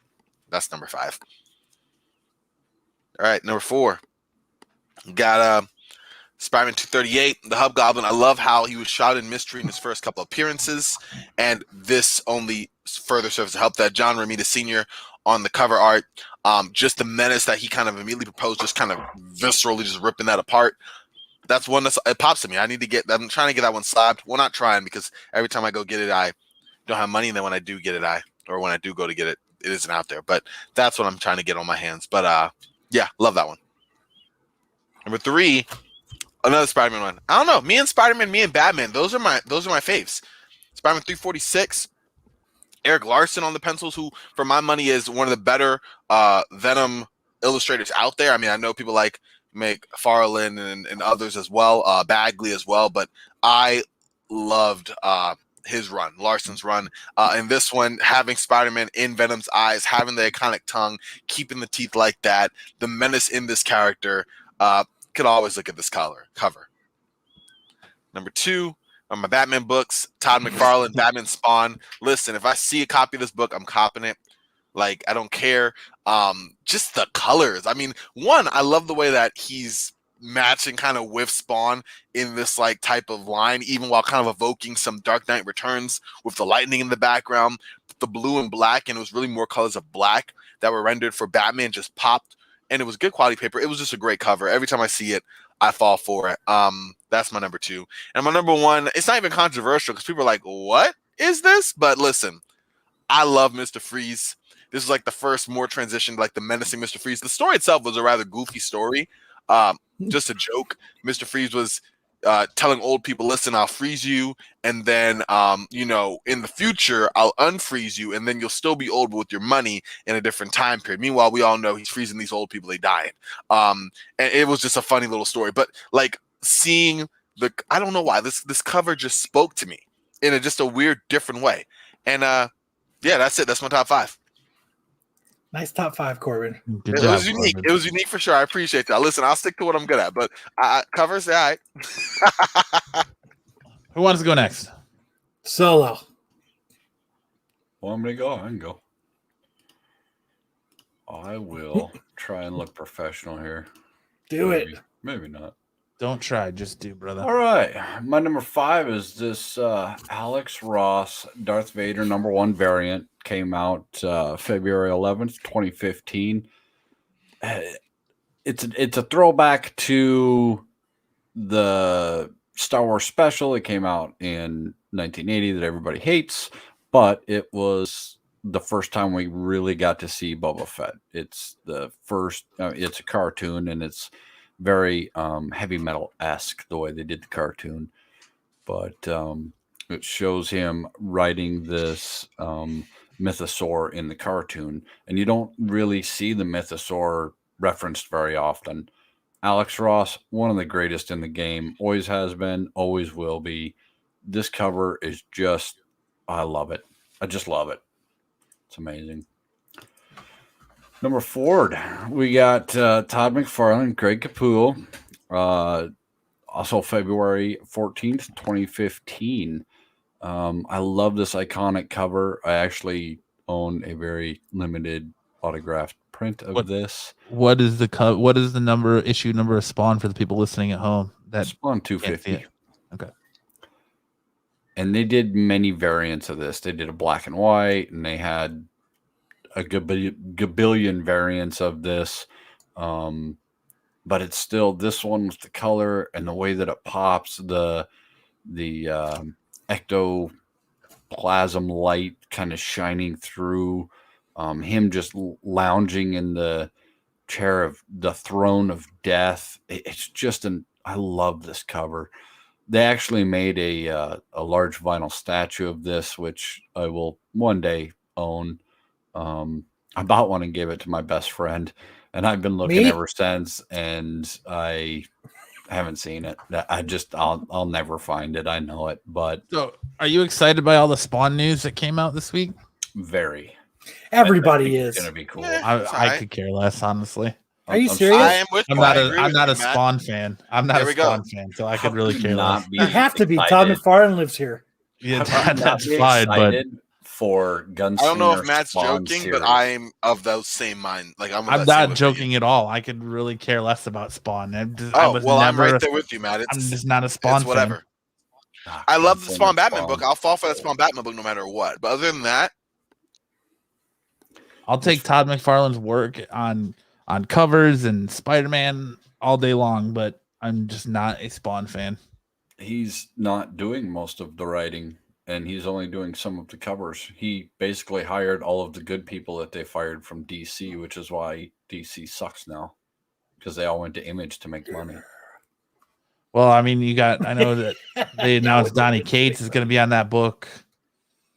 It will in this expanded Spawn universe, so who knows what's going to happen come out of it. But number 3 for me was Venom 25, Venom Island, Clayton Crane. It's the C variant. Came out December 25th, 2019. There's a couple different versions of this one, depending on where they put the Venom logo or title on it. And I love this cover. This is one of the greatest. I love a good skull cover, period. But this skull is out of the box thinking. Like it's got that black ooze symbiote, jumping off and coming back. It's got the extended jaw, and you're looking from the forehead down, like through his open jaw mouth of Venom. And this is just Clayton Crane at his best. Or as how you have it, is Clayton. This is just, yeah, it is. It's just, I love this cover. I love it. This is just such a good cover, in my opinion. It is. It will cool always cover. be one of my favorites. I really like this Clayton Crane cover. It's really good. Clayton Crane knocks it out of the park. No, it is. It's awesome. I think it's Clayton's it's cool. It's a very well deserved to be on this on your top 5. There's not many things I'd get a tattoo of out of comic books, because it's always changing and ever evolving. I would tattoo this skull on my body in a because you don't have very many comic tattoos on you. Nah, a couple. I want to get a tattoo of Kyle freezing on screen. Right. My number 2 is Poor Captain Kyle. America. Love Number this. 24. It Still was frozen. done by Alex Ross and Mirka Andolfo. I can never say that name correct. I will screw it up every time. You got it. Came out October 14th of 2020. This will forever. If they can bury me with this book just because of the cover, I'm in. This cover, I've always loved Red Skull just because he's a very dark, monotonous character. I think they've done a lot of good with him. I think he plays well. He's one of the classics, kind of like Dr. Doom. But to see this cover where he's wearing that big black trench coat, and then you just see all the death and destruction up on the inside, like his inner soul is just riddled of skeletons and skulls and bones and just carnage. This Alex Ross cover it will always be one of my favorites. This picture knocks it out of the park. It sets a new level for covers, in my opinion. Now, my number 1 is John Buscema, Frank, and I still can't say his name, Gaikoa, and Fantastic Four, number 112, came out July of 71, and I love this cover. I've always loved this cover. This is one of my dig covers. I'm always looking for a better copy of this cover. I have several copies, but I'm always looking for the best that I can get in this. That's affordable, don't get me wrong. It's a really, really hard cover because it's got the orange-ish red on there. The blue in the Thing's, pants, underwear, whatever you want to call it. You get the bright green of the Hulk with his purple pants. And then the whole thing is like black. So every time I find this, there is spine ticks and dog ears and just cracks galore. And it's got every haunting color on a cover that you could ever want, except for a bright red. And I just love the iconic everything about this. It just speaks to me. It just speaks comic books and everything about them. Clash of two big giant titans coming together. The "Nuff said" down at the bottom, the Stan Lee "Nuff said." It's just, what a solid book, a solid cover, solid art. Just really speaks to me. Very nice. Kyle, you want to go next or you want me to go? Yeah, I'll go. All right. Number 5 on my top 5 list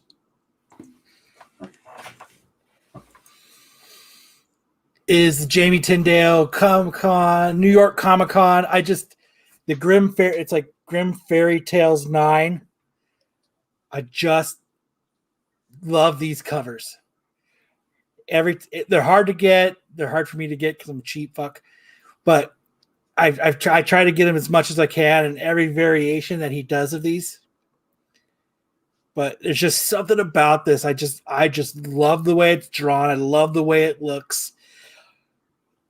It's just great. And I have quite a few graded copies of this, and I'm not a very big Zenscope, but for some reason these covers I just love them. I think they're great, and they're just badass.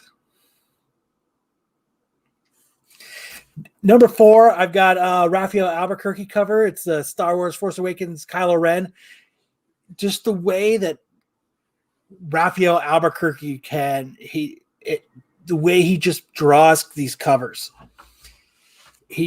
I just love it. I just love the way that the way his lightsaber is just like exploding with power. I love that it's set back like this, and anything that Raphael Albuquerque does, he just has this way of it's dark, it's got like this dark tone to it, and it's great. It just, I don't know, I just love the way it looks, and just even with that, like that Thanos 13 cover as well, it's vibrant, but it's got this dark feel to it. I just, the way he draws it, there's just something that makes it fucking. There's just way Albuquerque just he kills it with this Kylo Ren cover. He did. He really nailed it, and the way he focused on that hilt is just so dope. Yes, and I just love how you can see the power that's coming out of it, and it's a pretty cool cover. So, number 3 is Batman 423, Todd McFarlane. This is one of those issues. Before it jumped up, you could find it for a few bucks, $5 to $15. Anytime you really had a nice little honey hole that you could dig through. It's a great cover. It's iconic. It just shows you how badass of an artist that Todd McFarlane can be. And it's just, I don't think many lists are complete without Todd McFarlane on them. It's just, and he does these, and he did the Amish cover for Spawn. That's this, and it's just a great cover. Everything about it, the bats. It seems to me too that this is kind of where Jock got his like bat idea when he draws like a detective and he draws bats. It's like,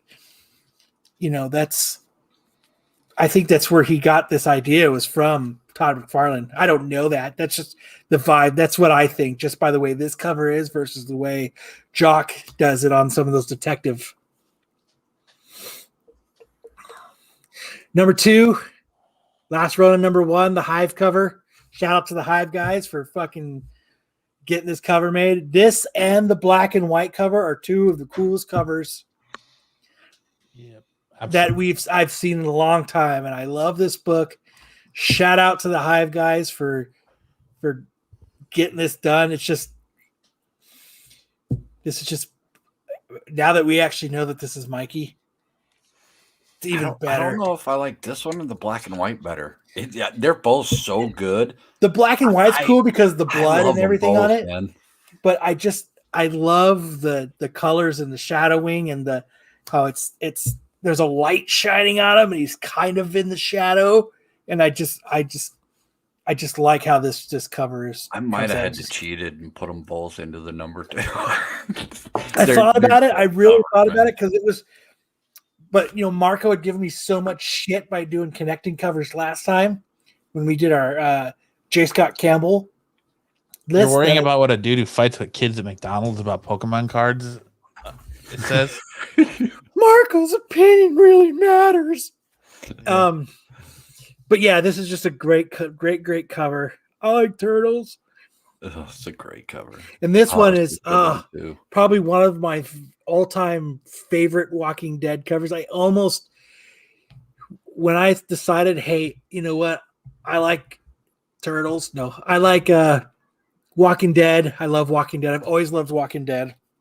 When I decided, hey, I'm going to get a Walking Dead tattoo, it was between this issue number 9 and the issue 27 was what it was down to, and it was I ended up going with issue 27 just because it's so cool looking, having zombies and everything on you. But this cover with the eyeball and the blue eye that pops out, and seeing Rick and that the fly climbing onto the zombie's eye. I mean, this is just. Everything is fucking just kick-ass about this cover. This is just it's one of the few covers that every time I see it, it creeps me out. Just the way the flies on the eyeball like that, it is just uber creepy.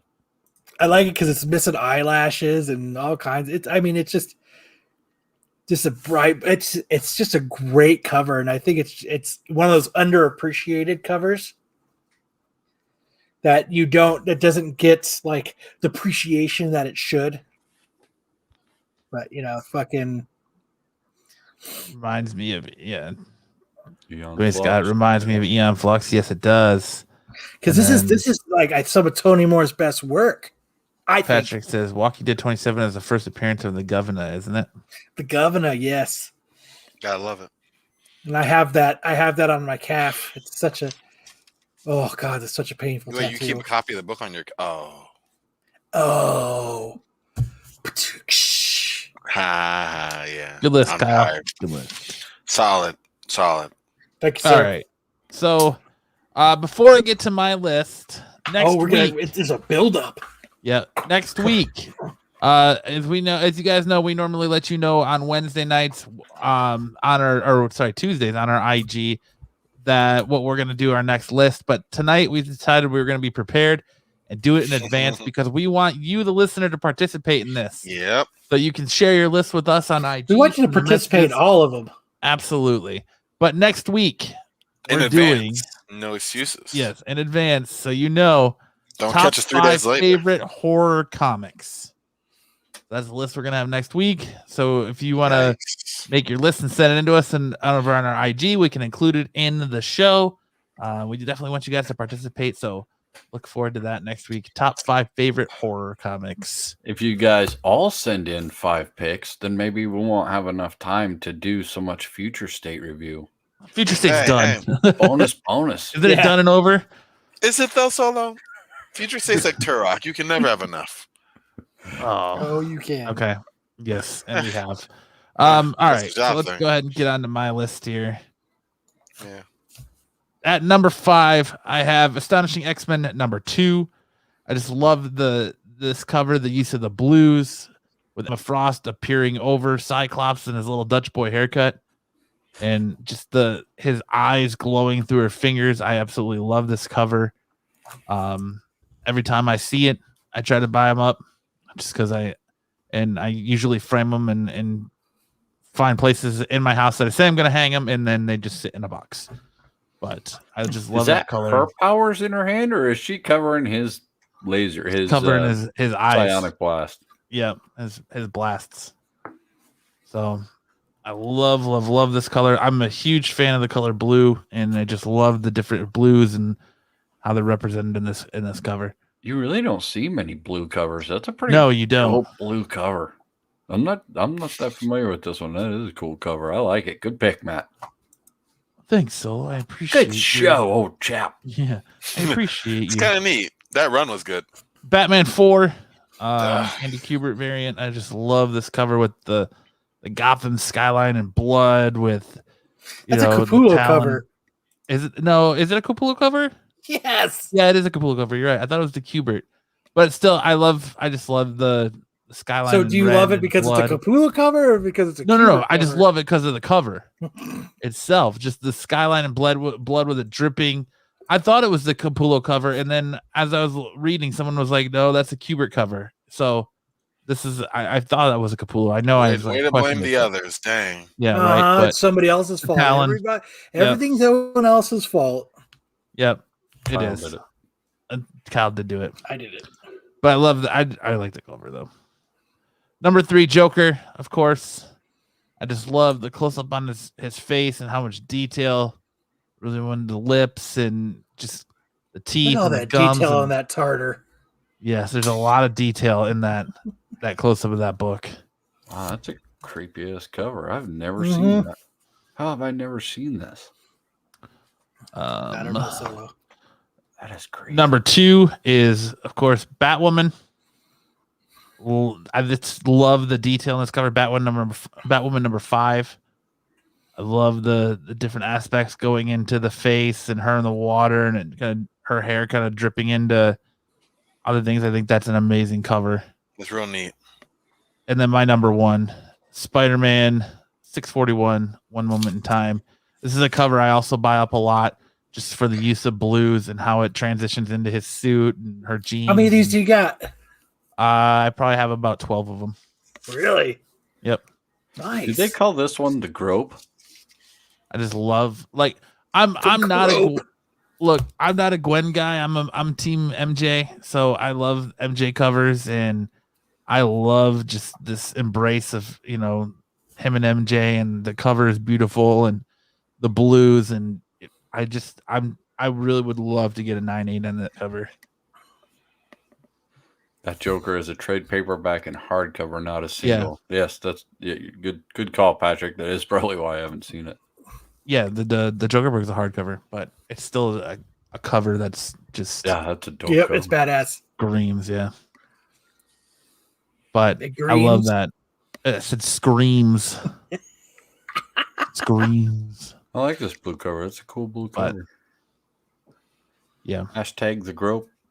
Hashtag the grope. Too bad his hand just didn't climb down a little bit further. Well, you can't see his other hand. Well, it goes across the small of her back. Well, you can't see her butt either. He might be groping the buttocks. I don't think he is. I'm just saying. Anatomy wise and the way that it's framed in this, that's a good question by Sticks. But is that considered a negative space cover? That's what I was thinking too. I would say yes. I would say yes. I would say yes. Oh, his other hand's on her head. That means he's got a really long wrist if it's his hand like curves down to grab her ass since he's using the small his of her other hand's back. on the back of her head. I couldn't see it. It's in her hair. Oh, you're talking about his right hand. Yeah. Wow, the anatomy of this is amazing. So I wonder if this would be one of the very first negative covers. Dick. I don't know what. I'm not gonna lie. I don't get the enumeration, but that's cool. You don't get the enumeration about what? Like what are we looking at right now? Like about this cover? Yeah, dude. Like Chad didn't oh no, see I'm his not right talking about hand. that. Like, you're talking about the grabbing her ass. Yeah, no, I get why the cover is good. I just didn't understand what you're talking about. Okay, I thought you were asking like why I picked that cover. Like, dude, no, that cover is a beautiful cover. I just thought we were hand placement. I'm like, oh, okay. Cool. So he thought the right hand was actually down low, and since I could perfectly see the right hand, he thought the left hand was like with a super long wrist going down. Like, how did he think it was grabbing? There was some ass play in that. The blue girl. Okay. That's why I said the anatomy of like wrists. Well, Patrick, at one point, I'm sure Mary Jane was pleased he could do whatever a spider could, you know. So. Ultra says it's early. It's an early one, a negative space. I don't know if it predates the Witchblade. There you go. It's got to be up there in the earlies, though, for sure. But yeah, if the earlies. You guys want to join in on us next week and get in on that top 5 favorite horror comics, that's what the listeners get in on it. Definitely, please. Would love to have you guys participate. Love when you guys shout out your covers and stuff through the chat as we're going through them. It's fantastic. So, but yeah. So what? On to WandaVision. On to WandaVision. It was Agatha. I want to hear your thoughts on WandaVision, Corbin, because you blew up the chat and you were like, "Oh my god, I was pumped. Wow!" I thought this episode was like whatever. Well, for me, I mean, first the mid-credit scene, Kyle's frozen again. That's cool. What's up, Kyle? I'm kidding. Anyways, black screened. Yeah, that's cool. Anyways, until he comes back. Cool. No, I like that we're finally. I mean, here's the thing. I was upset that we got another half hour. Are you really saying that all the stories gonna be wrapped up in basically an hour and a half, and really just a little bit less than that? If you take the 30-minute whatevers, I don't get that. But with it being Agatha revealed, now we're done with the mystery element of it. I'm sure they might have a little bit more in the next one. We can start going to the resolution on how we're gonna kind of tie these plot threads together. What's going on with Vision? Why can't he exist outside of the hex? Agatha now. What does that mean? Are we going to kind of continue the transformation into Scarlet Witch into being an actual witch? Are we going to actually put that name to her? Kyle, you can't side of it because he's dead. Kyle, where are you? Kyle? Yeah, we can't see Kyle. He's a black screen. It's a black space. From the void, Kyle speaks. But anyways, I agree with you, Kyle. Oh, okay. I agree with you, but like, how are they going to resolve that? Was he a creature of his own? Like, was his entire existence right now based completely off of Scarlet Witch? Will he be able to exist as like a sentient being outside of that? There's a lot to unfold there. What about we had all these rumors about now the universe being expanded, you know, with Pietro, but now if Pietro is just an entire figment brought about by Agatha, does that mean that he is going to be here after she's gone?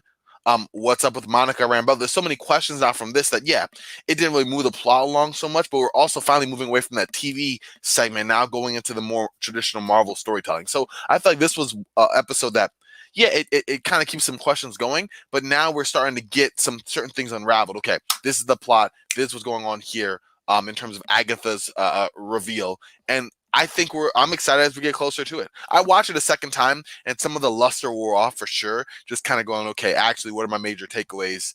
Not a whole lot. But in terms of kind of stripping it down and seeing where we're going on, I thought it was a decent transition. Didn't feel like the filler episodes of episode 1 and 2. Kyle is null, confirmed. There you go. Yeah, I just think that with WandaVision, like, you know, I don't understand, like, why is it that some of the people that, no, I guess it could be who Agatha's controlling versus Wanda's doing, though, because why is it some people are in pain when Vision takes him out, but Darcy wasn't? Was it just because she just came into the Hex? Who knows? There's so much connection to this Hex thing that it actually can go back to the after credit scene for Spider-Man Homecoming or Far From Home. Mm-hmm. Let me share the screen here. That when Nick Fury is walking around in space, you can see the whole hex map of Westview on their That's systems interesting. already. Speaking of theories, apparently the one about Jennifer Lawrence and Fantastic Four is not a thing. So just saw that. Yeah, I just figured you were making that up. You were being serious about that? I thought you were making shit up. No. I would. You know what, Matt? Get out of here. But no, I think that I don't know. I feel like we have to. Do you think we're going to get another half-hour episode next week? Like, you feel this all going to be done in basically an hour? I'm so over this half-hour bullshit. Like I thought all the remaining episodes were supposed to be an hour. Yeah. I thought so too, but apparently no. I mean, the last 3 are going to be. Well, the last now we have are. 2. There's only 2 left. There's 2 left now. So the last 2. That's what I thought. I mean, what I thought too. I'm not saying it to anyone. Yeah, that's what it. Yeah, but here we are. So it's like you have a lot of story to wrap up in an hour. You know, that's a lot, and it's really not an hour if we think about it. It's like 45 minutes, 45 to 53 minutes. So, I mean, I'm still intrigued by what's going to happen. I think wondering what's first off is it's going to happen with Vision. Is this the end of his story with WandaVision? It's going to conclude Vision entirely. Is that Bunny indeed? What's his name? Cat? Yeah, exactly. Yeah. There's a lot of questions there, so we'll see. JJ's right. I mean, the episode didn't tell us anything. We already knew Agatha was Agnes. We already knew that Monica was getting the powers. We already knew all this stuff. It was just another wasted episode, blah, blah, blah. Like, I yell at my screen all the time, get to the fucking point already. Like, come on. It's like you're listening to a Marco McDonald story, right? Yeah, it's like, geez, man, just keep dragging it out. When are you going to show her wreck some shit? Like, she's already mad. She's already frustrated. Let her wreck some shit. Show that for a change. You build it up in the last episode towards the end, and her eyes get red, and here it comes. She's going to destroy stuff. And then it ends, and you're like, okay, next episode, she's going to let loose a little bit and let some people have no. Then now she can't hold her shit together. Like, come on, man. Well, really? It's really, Eric S said, I agree with Ultra and Lucas's theory. They spoke about this is going to end up having to do with Darkhold and some of the Elder Gods. I disagree. I don't think. I think if you're not sitting there going, like you said, it's confirming we knew Agatha was Agatha. If you're not sitting there going, okay, Mephisto's coming, that's what's going to happen. I think to me personally, it's like a no-brainer. The twins are gone. That was the whole thing with them, is that they used his essence to create them. The twins are gone. Like, there's so many. If you look everywhere, like in this episode, there's hexagons in the chamber she's in. There's hexagons on Wanda's bed sheets. There's hexagons everywhere. You know, I just think that, you know, there's a lot of symbols to the devil everywhere. There's been a lot of references to the devil throughout this series. unless it's a red herring. But I think like going into, let's look at this. So looking at the Marvel movies that come out. So you've got this. We still have to do Black Widow, but Black Widow was supposed to predate this. Then you got Shang-Chi, then Eternals, then Spider-Man Homecoming, and Doctor Strange. Spider-Man Homecoming is supposed to be December 17th, 2021. Doctor Strange is March 25th, 2022. So you're going to roll into this roll. There's no finish to this. It's going to roll into Spider-Man Homecoming. And then it's going to roll into Doctor Strange in the Multiverse of Madness. So it's been confirmed that was actually fake news. It was a rumor that the last 3 episodes were going to be 1 hour long. I thought Kevin Feige himself said that. That was part of the rumor. Okay. So it says the rumor spread like wildfire over social media, but when they finally looked into it, I don't know. JJ Maxwell brings up a good point. Mephisto may still show up, but will he in WandaVision? I think too many people read too far deep into these Easter eggs and the meta stuff. I don't know, because you look at, they have to finish up the Spider-Man in Spider-Man 3. They have to finish up that storyline. How are they going to finish up that storyline where Peter Parker is no longer Spider-Man if you don't play off of that? They can't just move on to all this. And if you believe what everyone says, Tom Holland says that the other two, Tobey Maguire and Andrew Garfield, are not in this Spider-Man movie, but they're filming Spider-Man 3 and 4 back to back. So it's like you got to kind of play with everything. I don't think you can really take anything off the board at this point, because it could go in any direction.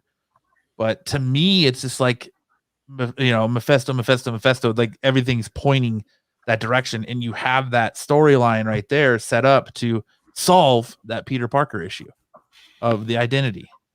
And it makes sense because Aunt May is much younger now, that her death now would be more impactful than, and it would be more understanding that he would want to give up his relationship to save her, because she's not an old woman. But I mean, I don't know. I don't know how I feel about Mephisto in this. I definitely don't want him shoehorned in like a half an hour, 35-minute thing. That's all. There you go. Comics are fun. That's a good question. I don't know. I mean, it would make a lot of sense, like Matt's saying, to tie in the plot and continue things moving forward. But I'd be just fine with Agatha being the reason for this, like Agatha being the antagonist for WandaVision, and then expanding that out into Mephisto in, let's say, the movie. You know what I mean? Than doing it all in this like compressed storytelling kind of way. I'd rather you flesh that out. That's A-list kind of villain in that fold that you can use that for a movie rather than a TV show like this, a small screen, as well as it's been. Agatha works perfect for me in this, That's just my thoughts. But I think, we're clearly getting a retcon of Scarlet Witch in this series, though. They're retconning her from being, a miracle and getting her powers from one of the stones to now going on into full on magic and sorcery. So they're definitely retconning her abilities, but there you go. Devil and Fantasia. What are some of the Easter eggs you guys picked up on, huh? You just said there you go. Their there monsters. You go. They have Cronenbog and Fantasia. He's a devil/demon. Chernobog, however you say it. You're gonna fucking get after me about how I'm pronouncing something, huh? Well, I have a tattoo of him on my arm, so yeah, that's kidding. one character I do know how to pronounce. There you go. Ooh, the one character. Ooh. What are some big Easter eggs you guys picked up? You got to start somewhere. That's the one.